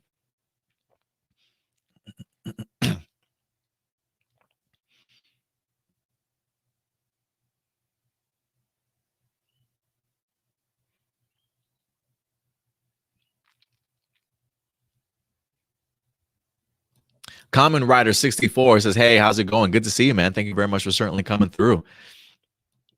Blossom, animation for Power Rangers, I don't know. Even after seeing that, Blossom, man, I was hoping that maybe that would even after seeing some of that animation. I mean, you're an artist too. Like, I'm surprised you say animation for Power Rangers. I don't know. Like the fact that I know that you draw also along with you being a writer, I'm surprised that you're not on board with the idea or uncertain about the idea of Power Rangers being animated. I really do think you can do some amazing storytelling, especially with that. Like when I think of animation, I no longer think of like Saturday morning cartoons. I really do think of I mean, clearly you can have those type of stories told in animation form if you want to, but there definitely are more mature elements that I think animated series can really tap into also.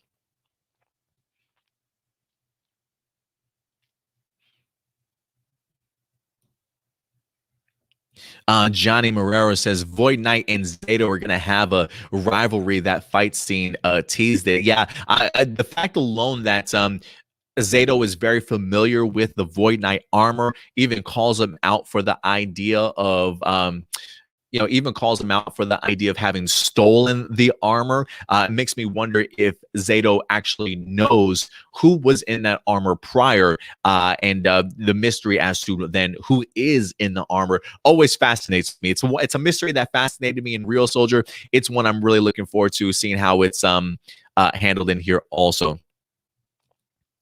Zohan, my handsome dude, says Zohan, the dinosaur thing with Zato sounds like Madame Odious from Ninja Steel. I will say this: I think it's Zolan.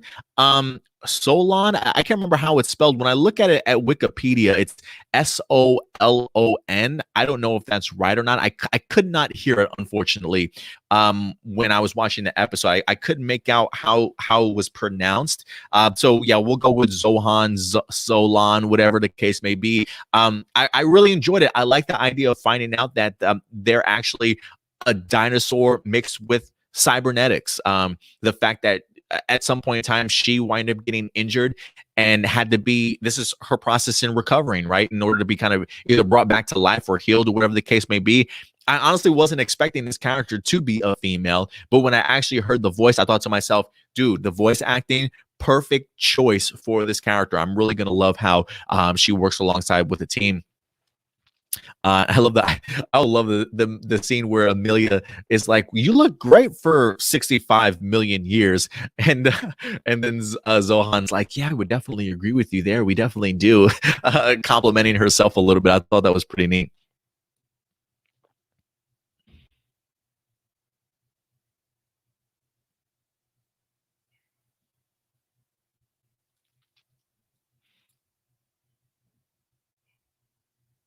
Let me just address something real quick. You say, Blossom, it's not about you, what you like or want. You didn't even see the show and already complain. You're dismissed. I will say this real quick. Please respect everybody in this chat room, because I have no problem banning people from my channel in a heartbeat. So even if you may not necessarily agree with what somebody's saying, please be a little bit more kind to people and be a little bit more respectful. The idea of you dismissing somebody, say you didn't even see this show and you already complain, like, pump the brakes. Do me a big favor, pump the brakes, because that's just not the type of stuff that we roll with around here on our channel. I do know that the chat is very much open to everybody expressing their opinions and things like that, and that's great. But the one thing that I always ask is, please treat people with respect around here. So even if you don't agree with them, there's no really need to snap back at somebody and kind of dismiss somebody, because I can easily dismiss you if that's the case. So let's just be nice to each other, okay? AJ, you're back here with the Facebook stuff. Thank you, man.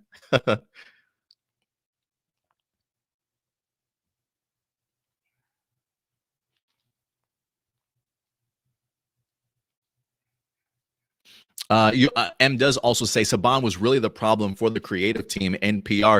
You're absolutely right. You're absolutely right. And I feel like it even gets highlighted in the interviews that SImon Bennett talks about, right? It's funny to me, because when we talked about the idea of Hasbro and Toei kind of splitting up, I mentioned the idea, or potentially splitting up, I should say. I talked about the idea that creatively, this is the handcuffs sort of being let go, right? Not only the idea of SImon Bennett talking about the difficulties that come with having to adapt Super Sentai into Power Rangers. It is not as easy as people think that it is. You think you just find great writers to be able to do that. Adapting stuff is always harder than being able to do your own stuff originally. So I love the fact here that they are, at least SImon Bennett, letting us know that yes, it is difficult to adapt a Power Ranger season or a Super Sentai season, but also the same writers that people over the years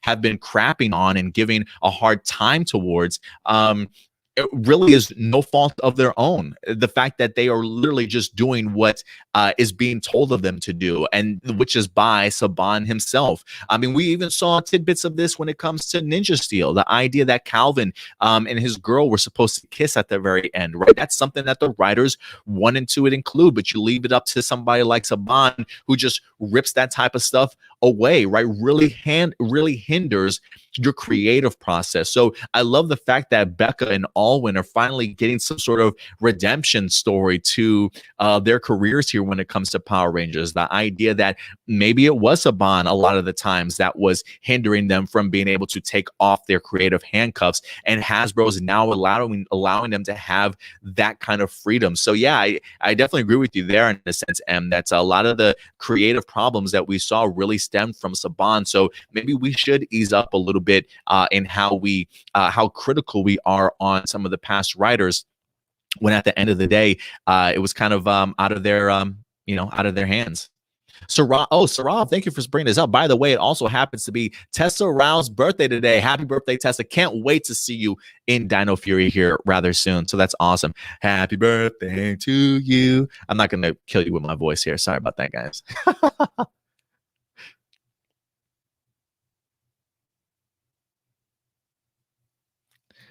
I see somebody calling me old in here. I am old. I can't lie. No, I'm not that old. I mean, for young people, I'm probably old. I'm 38. I'll be 39 this December. So I just turned 38. Haven't hit my 40s as of yet. But I don't feel 38, if that makes you feel any better. And hopefully I don't look 38 from time to time. So we'll see. Blossom says Solon is such a cool dinosaur.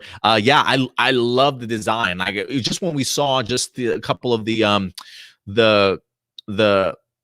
promo stills that wind up dropping, absolutely loved what I saw of just the attention to detail and things like that. And now attached with a great voice actor, count me in. Jinsaku, what's up, Jinsaku? Thanks for certainly coming through. Leader of the Time for Toku podcast. Certainly go ahead and check them out whenever you get a chance, guys, over on YouTube. I think they also do have just I think they put their podcast on YouTube, but they also air it elsewhere as well. But Time for Toku, if you guys get the chance. Frankie, what's up, Frankie? Thank you very much for certainly coming through, man, as always.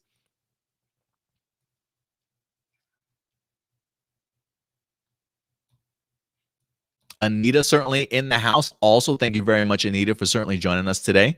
Malik, what's up, Malik? He says, I missed the whole first premiere episode of Dino Fury because my live television channel stopped working. I was crying, screaming, irritated, throwing tantrums and everything. I was so upset.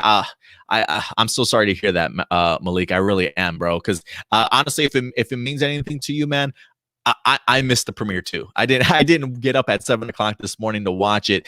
And even at like 9 o'clock, I still hadn't had the opportunity to watch it because I couldn't find it anywhere. So a part of me definitely was kind of panicking, like, damn, am I gonna get this episode up in time? Like, I can't miss the first episode of Dino Fury, and I'm really glad that I certainly did not, guys. So hopefully you get the opportunity to check it out, Malik, whenever you can. And when you do, if you have watched the episode finally, definitely come back to our show and definitely check out our review and share your thoughts in the comment section, man. We would love to have you, Malik, for sure. Kendra with some great little public announcements for us. Wash your hands.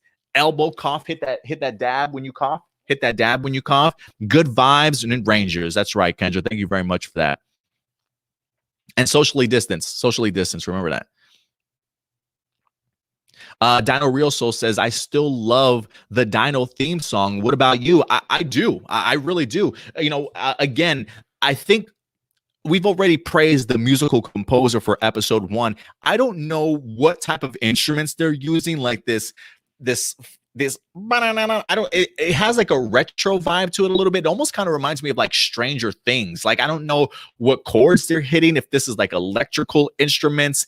I have no idea, but it's fantastic. And for me, watching the episode and seeing how that sort of vibe from the theme song is really driven through the entire episode and probably going to be the entire season, it really just helps connect that main theme to this show even more, to really kind of just stabilize it. And for me, listen, I was rocking out to this theme last week. If you guys saw dude, freaking loved it. I freaking loved it. And it grew on me even more watching it in this episode, especially after watching the fight sequences and things like that. Johnny says, did you like Zato's backstory in the first episode? I did. I thought it was brilliant at the idea that they left the backstory for the very end to get you really hyped at the idea that, hey, now we have a second chance to destroy the Sporex. Are you guys ready for some training? That certainly helped me out. I just thought it was so detailed. It shows you just the thought process that truly goes into Zato's backstory, the idea of having to protect your own planet, watch it destroyed, go to another planet to try and stop the Sporex. I thought it was just as knightly and as knighthood as you could possibly get for Zato, and I think that's going to carry over to this season. So I'm looking forward to more flashback sequences and to build upon this. One of the things that I would say about Real Soldier that I loved outside of the fighting and the Zord battles was the flashback sequences, filling in the gaps to some of the mystery that took place in Real Soldier. So a part of me is really hoping that when it comes to Dino Fury, that they're kind of going to do the same thing when it comes to Zato's backstory as well. But again, I love the fact that you spend majority of this episode allowing us to get introduced to some of these characters and then introduce Zato and his backstory, because it feels like a perfect sort of launching off point, if you will, now. So yeah, Johnny, I was really impressed by it. Tommy Lulu. Tommy says Solon. Yeah. And then he also mentioned it's in the credits. So thank you. I thought that's what I read somewhere, that it was spelled Solon, or maybe it's pronounced Zolon, but it's spelled Solon. So yeah, just so we know in the future. Dino Fury says, who do you think Campbell Cooley would voice? A part of me is hoping that he's going to voice my boy Crayon. I really am hoping so. I'm really hoping so. If not Crayon, I'll definitely take Weisel. And again, Weisel is the big, if you guys haven't seen it, I think we showed some set photos of him, some set videos of him. Big, tall guy, all blue. He's got like a top hat with a gigantic cape, very much a showman. He's got like a cane in his hand. So either Weisel or Crayon, who's the little green snot booger little thing, little mushroom booger, if you will, that runs around in Real Soldier. You've probably seen him maybe in some set videos also. I'm really hoping to keep my fingers crossed that Campbell Cooley's at least even a part of this series, honestly. And if so, I'm keeping my fingers crossed that he's either one of those two characters.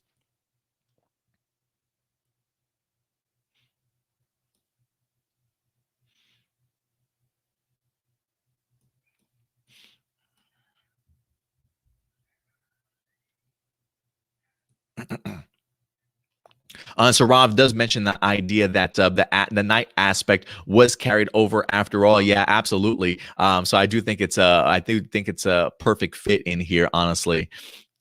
The idea of them being knights, blending them in with the dinosaur abilities by the Morphing Masters, fantastic. I'm Handsome says, I heard people want to boycott the theme song. I mean, maybe. I don't see why though. Missed opportunity, man. Don't boycott it, please. And then how do you feel about Steve McQuillan being involved for Dino Fury? I mean, if episode 1 is any indication, hell yeah, man. Hell yeah. I love the check it from the split. And then she literally jumps up into the air with the wire work and stuff. Amelia shined in here for me. Like Amelia just stood out immediately. I love the fact that she was the first character sort of introduced. I mean, they all truly shined. Like Kai, considering the fact that I don't think he's got too much experience under his belt, I really want to see how he develops as a character. And I think the importance of focusing on these two to begin with was a really smart idea. But the action is going to be just as top notch as it comes, guys. It's one of those things where, if anything, the fighting will live up to what the title of this show is, in Fury. Furious for sure. Not Ultra. Hey man, I was wondering when you're gonna pop up in here. He says, hello Adam. As for Dino Fury, I was very surprised. I'm gonna be honest, from the trailer to the theme song, they were not getting me hyped at all, but this episode did surprise me. I'm still a bit cautiously optimistic, but because I don't think it's difficult to do a good first episode. I mean, you're absolutely right. I've never had to write anything before for a television show, so I don't know how difficult it is for a first episode. I feel like they could be pretty difficult because you got to make an episode to where it's really going to capture the imagination of everybody to want to have to come back for more. You know what I mean? So I do feel like it probably is. The first episodes can be pretty difficult. But it just depends on the story that you certainly want to tell. But I get the cautious optimism. But I'm just glad, not Ultra, that it certainly took you by surprise for sure, man. And it seems that you might be on board going forward. So we'll see how the rest of the season fares for you, not Ultra. But thanks for your thoughts, man. All right. I will be jumping into the live viewer questions now. So let's go ahead and jump over to our questions and see what we can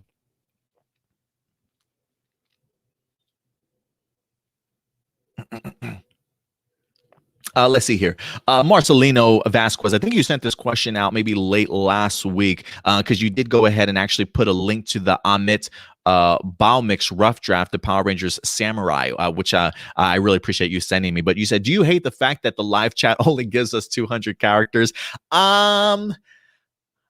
No, I kind of dig the idea that it's only 200 characters. I have a feeling some people would just blow up the live chat with these huge paragraph things. So maybe not so much. And is it hard to know if the way a question is phrased relates to the current emotion a person might be? Yeah, there definitely is. I mean, and I think that's just also an issue when it comes to texting, right? It's always hard to gather somebody's emotion that they're putting forth in their phrase or question or comment, just because it is coming through as the text, right? You don't really get to hear their voices. So yeah, sometimes, Marcelino, it can come across the wrong way, but I hope people don't get upset with how I respond to some of their questions. I'm just a very passionate guy. I'm originally from New York and New Jersey, so I don't know if that's just embodied in me to have like, the way I respond or sound to certain people type of thing. It's really never meant out of disrespect or anything like that. It's just I get hyped when I get to talk about Power Rangers or just fandoms in general that I absolutely love. So the fact that I get to share this stuff with you guys, it can get kind of emotional, man. You know what I'm saying? I'm an emotional guy. I'm an emotional guy. Jessica Fryman's got a couple questions. Hey, Adam, are there plans to have the Rangers series that left Netflix to put on other streaming service? And would you like to see a team of Rangers who are lifeguards like Chad from Lightspeed? I don't know if I want a whole team of lifeguards. That would just be Power Rangers Baywatch. And I don't necessarily know if I want that.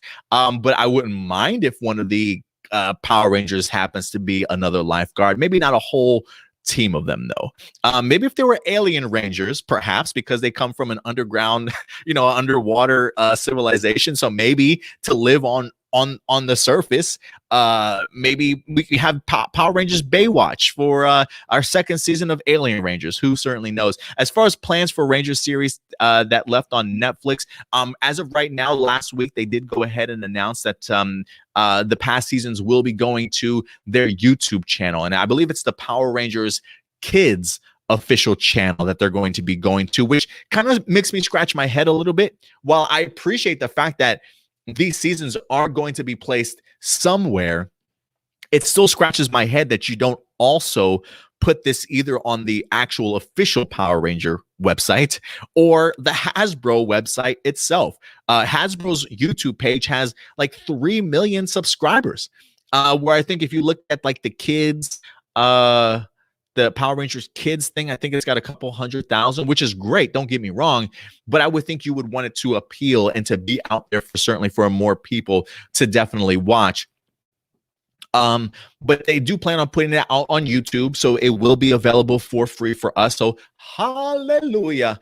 So that's going to be fantastic. But I will say, I don't know what the speed is going to be like of putting up those seasons. Right now, I believe they're posting Dino Charge, full episodes. I don't know if they're doing full seasons, though, as of right now, right? Like, did they just drop all of Dino Charge ready for us to binge watch? Or are they doing like one episode a week or one random episode a week, right? So who knows how long it's going to take for them to actually get all this content up on YouTube? But that is the plan for them, is to move the past Netflix seasons that are no longer there onto their Power Ranger Kids official channel. So if you guys are looking to where Power Rangers has gone, that's certainly the place. But just remember, Netflix Power Rangers is still there. Mighty Morphin Power Rangers, last time I checked, it was just season 1, even though they said on Fan Friday that it was season 2 and 3 up there also. I don't believe that's the case unless they changed it. Last time I checked, it was just season 1 of Mighty Morphin. They also have Ninja Steel's seasons up there, and Beast Morphers up there as of right now, but not the second half to the Beast Morphers second season yet. I think they're still waiting up there. So things are in motion. We'll see what happens there. We'll see what happens. Dino Fury's got a couple of questions. In your opinion, what do you think made Turbo a bad season? And do you think if the season didn't end up horrible, we would have gotten Power Rangers in space? I think we probably would have gotten in space anyway. I feel like that was maybe the natural progression for Saban. Maybe that was what his next plan certainly was. So I do think that we probably would have gotten it regardless. What do I think made Turbo a bad season? It's been so long since I've watched it. I just remember the movie itself really left a bad taste in my mouth. And I wonder if maybe going into Turbo, maybe I wasn't as enthusiastic about it. I can't remember how it was released, if the movie came out first and then the show itself. I can't remember off the top of my head. But for me, the Justin character, I just didn't really care for too much, honestly. And maybe just some of the villains. Like, there was a very heavy emphasis on humor and comedic factor, I feel like, for when it comes to its villains. But yeah, it just didn't hold up for me, unfortunately. It just really didn't hold up. Dino Thunder episode, where the Ranger watched an episode of Aba Ranger when Disney was doing a Japan heritage thing, and Dino chose a goofy episode that had less censoring, even though they still had a lot of things like Punch in the Face. One of the things I loved about Dino Thunder was its callback to its lore, whether they utilized the Super Sentai footage or at least referencing the past Power Rangers and things like that. So I'm always a big fan whenever they kind of slide in those honors and those tributes, if you will, to Super Sentai. So that was pretty fun. You say, now that Dino Fury is here, how did you feel about the first episode, and do you hope it stays as consistent going forward? Following, why does Nickelodeon keep putting Power Rangers on hiatus after the first season, and even during Nickelodeon Choice Awards, even though the awards is in the evening, yet they don't mind putting their own shows on the air? It's really, I think, just the idea that it's not a Nickelodeon produced show, so they probably don't feel the need to put as much promotion behind it, right? They're more or less a distributor. Power Rangers is created by, was it Entertainment One as of this point in Hasbro, so they make it, and then Nickelodeon just kind of distributes it. So it's not a Nickelodeon show technically. So that's probably one of the reasons why, if not the reason why, they don't push it as much as they do, which I'm actually kind of surprised that this past weekend they actually did go ahead and push. Nickelodeon on their Twitter page did actually go ahead and post a preview clip for Power Rangers Dino Fury for the premiere. So I think they posted like a 3 or 4 minute clip. Like, it was something absurd, way spoilerish, that I wish that they didn't put out there. It's like Nickelodeon really just doesn't care. They're just like, look, we just need to put up something to promote this show. So just give me this clip. Yeah, there's some action in here and dialogue. That's great. Just go ahead and put it up there. And I don't necessarily even think that they are aware of just maybe some of the spoiler concepts and ideas. I think they probably could have gotten away with utilizing another clip for a preview. But the fact alone that Nickelodeon promoted the show, I mean, I guess thank you. I guess thank you at the end of the day. But yeah, I think that's probably one of the big reasons. I, to this day, still don't understand the idea of the hiatus, personally, if you ask me. But yeah. Let's see here. Dino Real Soldier's got a couple questions. In Power Rangers SPD, did you know that the executive producer, Greg Aronowitz, fought Disney hard to allow a female Red Ranger? I know, I did not know that. Disney kept refusing until Greg decided to make an A Squad evil and have the Red Ranger Charlie's voice distorted during episode 1 as a man until the series finale. Following, did you like that the A Squad turned out to be the first Power Ranger team to go rogue? Yeah, that was a pretty cool concept. I always love the idea of the different squads, especially the idea of the B Squad having to take down the A Squad. Absolutely perfect. They were such arrogant assholes, man, just being a part of A Squad. So I love the fact that they got taken down a notch for sure. But no, I did not know that about that he really fought Disney to have a female Red Ranger. But I'm glad that he tried to at least make it work for the A Squad a little bit. What were your favorite moments from the Super Sentai Strongest battle versus the Legendary War in Gokaiger? Well, I will say this. For me, the Legendary War in Gokaiger, I mean, one of my favorite scenes, it clearly has to be the actual battle itself. I'm always impressed every time that I do watch it, how massive the scale of that battle really is that they wind up managing to kind of put together. It was unlike anything I've ever seen before, honestly. The manpower that it takes to bring 35 previous seasons of Super Sentai together no easy task, and to do it in such a impactful way that they did, incredible, man, incredible. As far as Super Sentai Strongest Battle, one of my favorite moments.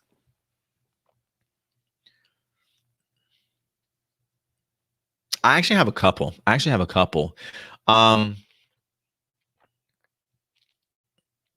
Yeah, I have three favorite moments. Kagura's battle against Doggy Kruger, I thought was incredible to certainly watch. Um, I thought that was pretty cool. Captain Marvelous putting on Guy Sorg's helmet in order to try and find Luca, I thought was ballsy as hell, and I did not expect to see that coming. And Yamato, the Red Ranger from Zoologer, left a huge impact on me because of the fact that I didn't get the opportunity to finish Zoologer.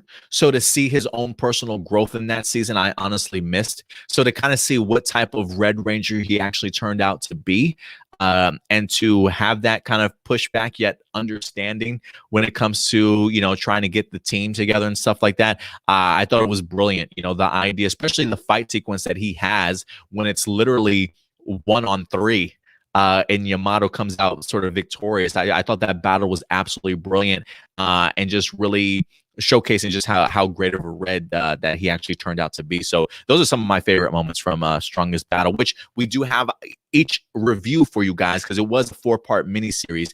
Each episode review is on our YouTube page if you want to go ahead and check it out. Again, the Super Sentai Strongest Battle was a 4-part miniseries, came out in 2019, helped bridge the gap between Q Ranger along with the upcoming season in Real Soldier. So I thought it was a really great sort of bridging the gap.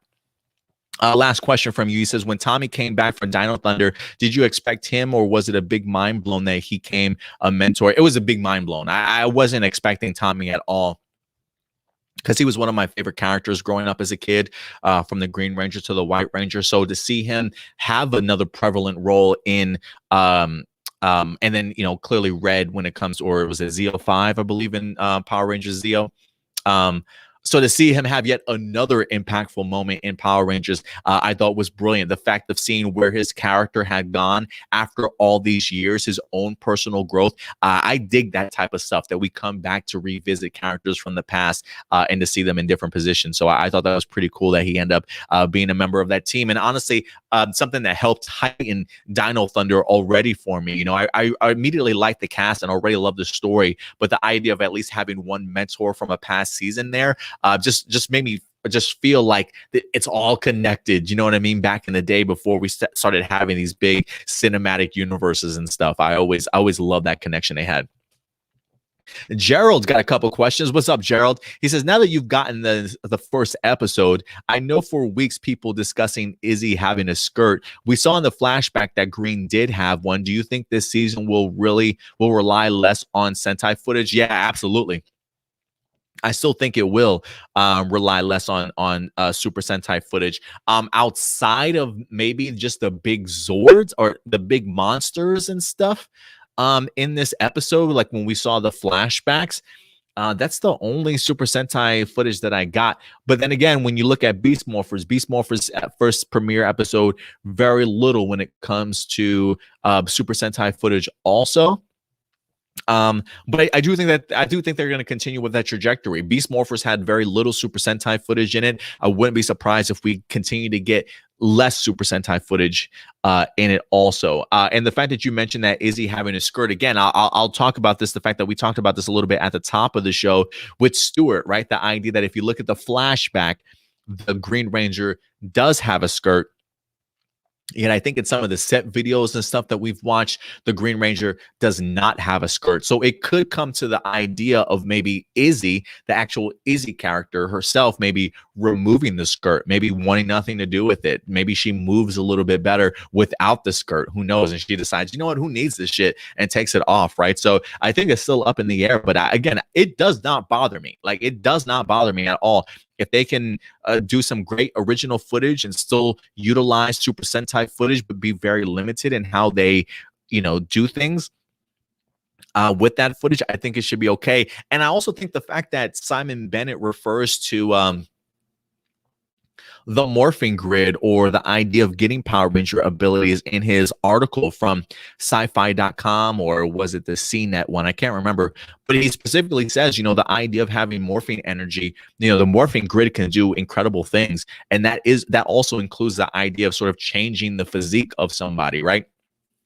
Kind of trying to give that element of, I guess, trying to, I don't want to say excuses, but trying to,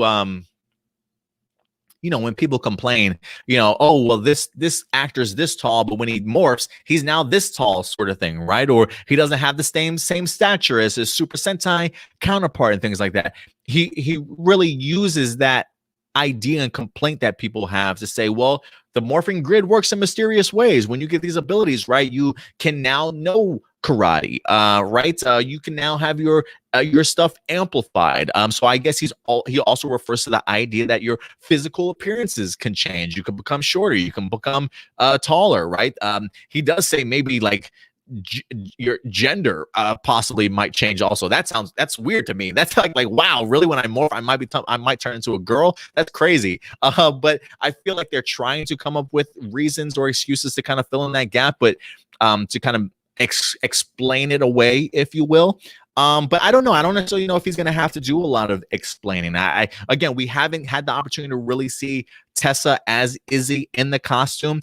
I'm sure as a female, she definitely has her curves in all the right places. So I'm sure they'll definitely be showcased, not like camera right on her, but I'm just saying like her in the suit, you'll clearly be able to notice it. But I do think if you have some really great editing work, great selection of Super Sentai footage, maybe you don't necessarily have to explain stuff away. So I still think that they'll make it work. At least I do think so.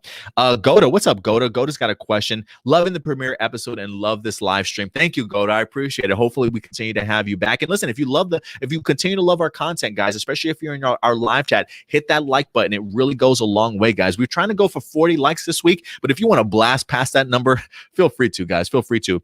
So far, the Void Knight seems to have stolen everything in his arsenal: the henchman, the armor, and even Sporex. Do you think this trait will be fleshed out and played out in the story? And what will it mean for the season's generals, since they share the same aesthetics and wear the same logo as the henchman? I am wondering if the generals are also going to be just Sporex also, unless the Void Knight discovers them completely separately from the Sporex. I do love the idea of just of the concept of the Sporex, the idea that they're just going to kind of find a place in hiding, hibernate. You know what I'm saying? Get ready to hatch when they're ready to go ahead and kind of cause mayhem and things like that. So I do kind of like that concept. But you're right.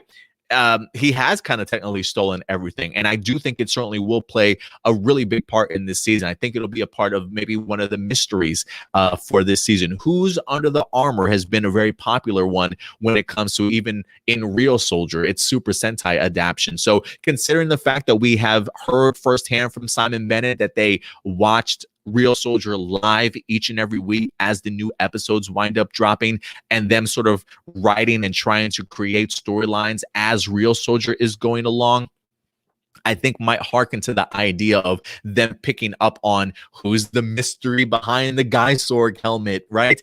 So maybe they're playing that up here when it comes to him, the idea that this stuff has been stolen from people in the past and being used to his benefit.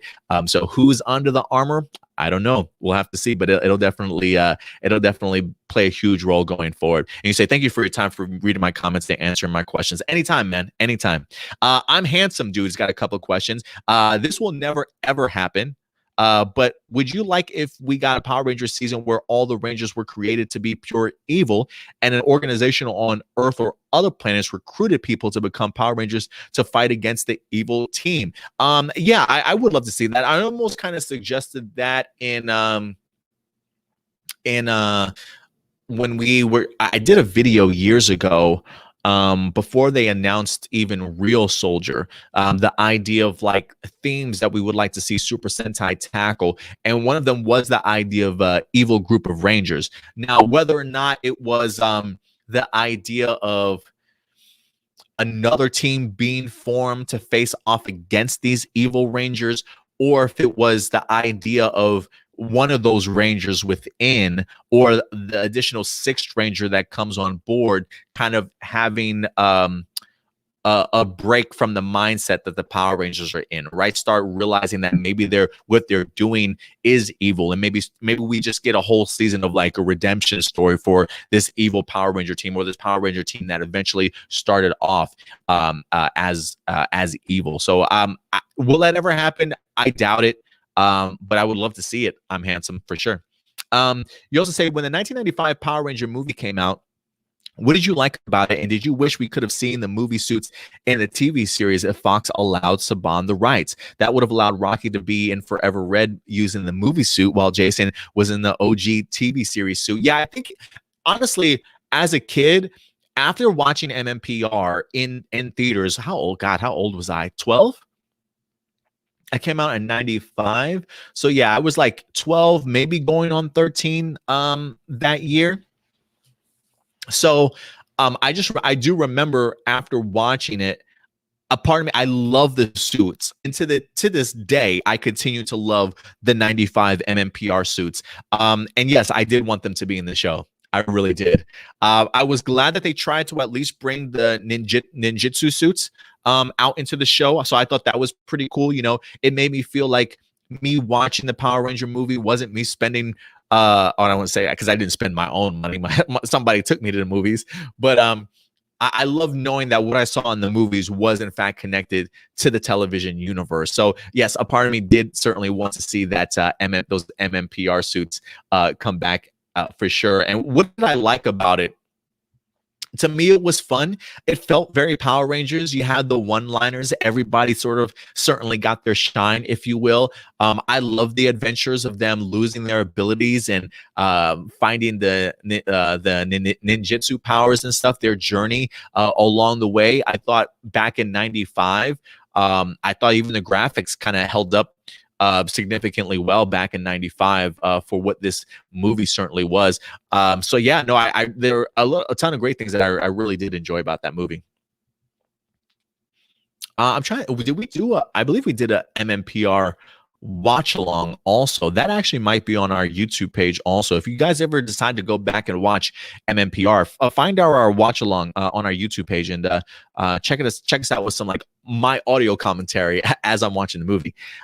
Your other question is, if Power Rangers were to be animated, do you think it would be a good thing and allow old actors to reprise their roles by simply doing their voiceovers? Right now, we know it's hard for old actors to return in the series because the show films in New Zealand and they are part of the SAG or the unions. I'm glad you brought that up, I'm handsome, because that is something that I've talked about very openly when it comes to Power Ranger animation.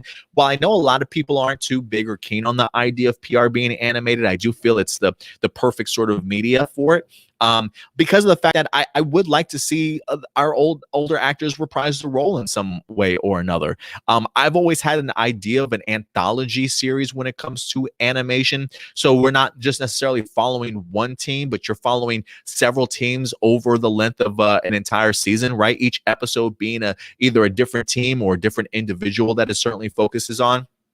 And so a part of me thought that would be a really great way of, if you want to continue with the Power Ranger lore after you've rebooted and reimagined certain things, right? If we're not going to have the opportunity to have these actors come back and cameo as their character, why not have these actors come back and just voice their characters again? And I think that would be absolutely brilliant to continue to keep them involved in the franchise that they helped grow to this particular popularity, and also showcasing to the audiences that you're very much aware of the cast that came before and you want to honor them in some way. So, the MCU is going out right now, and I think they have a What If animated series that they're going to be dropping. They have their actors coming back to do the voices from the MCU, to do the voices for their animated series also. So I would love the idea of something animated, something in a form of an anthology series. So it's not just the MMPR actors, but you can literally go across the Disney era stuff if you wanted to, Neo Saban era stuff if you wanted to, and bring back some of those characters to those actors to reprise their role. I think it's a great opportunity. I think it would be a really great opportunity.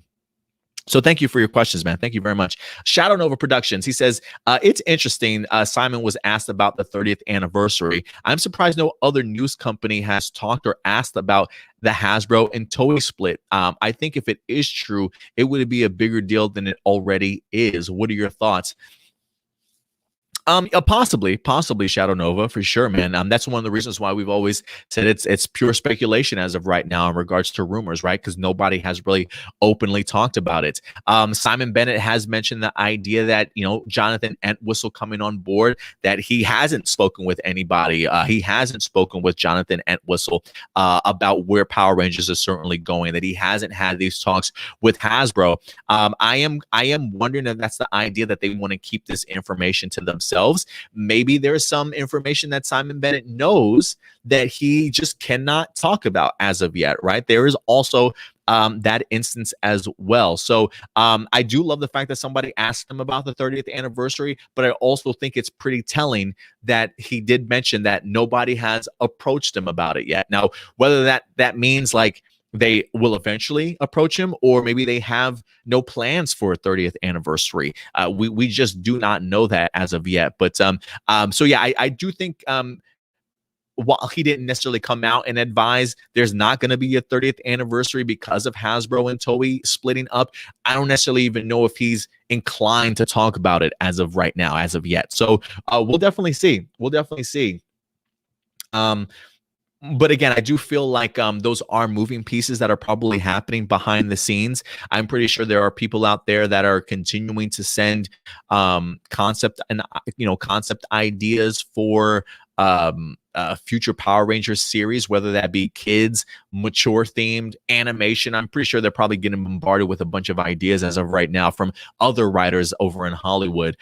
So I don't know. I don't know if that would be something that SImon can even refer to, but I do find it pretty telling that they haven't even gotten that far, at least in the process. That nobody's approached them as of yet. So we'll see what happens if we actually do get ourselves a 30th anniversary when it comes to Power Rangers. If anything, I think one of the things that we've talked about is I'm not expecting any of that stuff to really be revealed or talked about as of yet. I feel like maybe if the Hasbro and Toei split is true, maybe that's something that we hear a little bit closer to maybe this upcoming summer, right? Or maybe after season 1 of Dino Fury has sort of wrapped up and completely aired, because there's going to be a question eventually of what comes next, right? So I feel like if this isn't the year, then maybe the start of sometime next year certainly might be. But don't be surprised if we start getting more details and information in regards to what's really going on behind the scenes start to kind of trickle out this year. So we'll definitely keep you guys posted if any other brand new information does wind up dropping throughout this season. But other than that, guys, that is going to do it for us here in regards to all of our questions. Let me see here. Yeah, I believe that's actually probably going to be it for us today, guys. I actually have to go ahead and get myself ready for tomorrow's episode. I've got A+ Hero Report that we're doing live on Sunday on our A+ Hero Report YouTube channel. If you guys are big fans of Marvel, DC, movies, or television in general, go ahead and check out our other YouTube channel, A+ Hero Report. We go live every Sunday at noon Central Time. Noah, what's up, Noah? Appreciate you coming through. I was just about to go ahead and wrap up, man, but you certainly made your presence known. So definitely want to go ahead and give you a shout out as we go forward.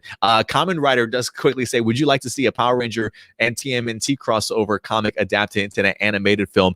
Absolutely. Like I said, if I couldn't get an animation, I'll take toy figures. That's more than fine. But I do think it's a pretty compelling crossover event. I absolutely loved it. So I hope it gets told in animation form in some way or another. If not, I'm perfectly cool with it. But guys, that's going to do it for us here at A+ Hero Report. A+ Morphinominal. Thank you guys for certainly joining us each and every week for our breakdown of our Power Ranger episodes and roundup of all our news from Power Rangers and the Tokusatsu community each and every week, guys. Listen, if you want to continue to support the channel in other ways, you certainly can.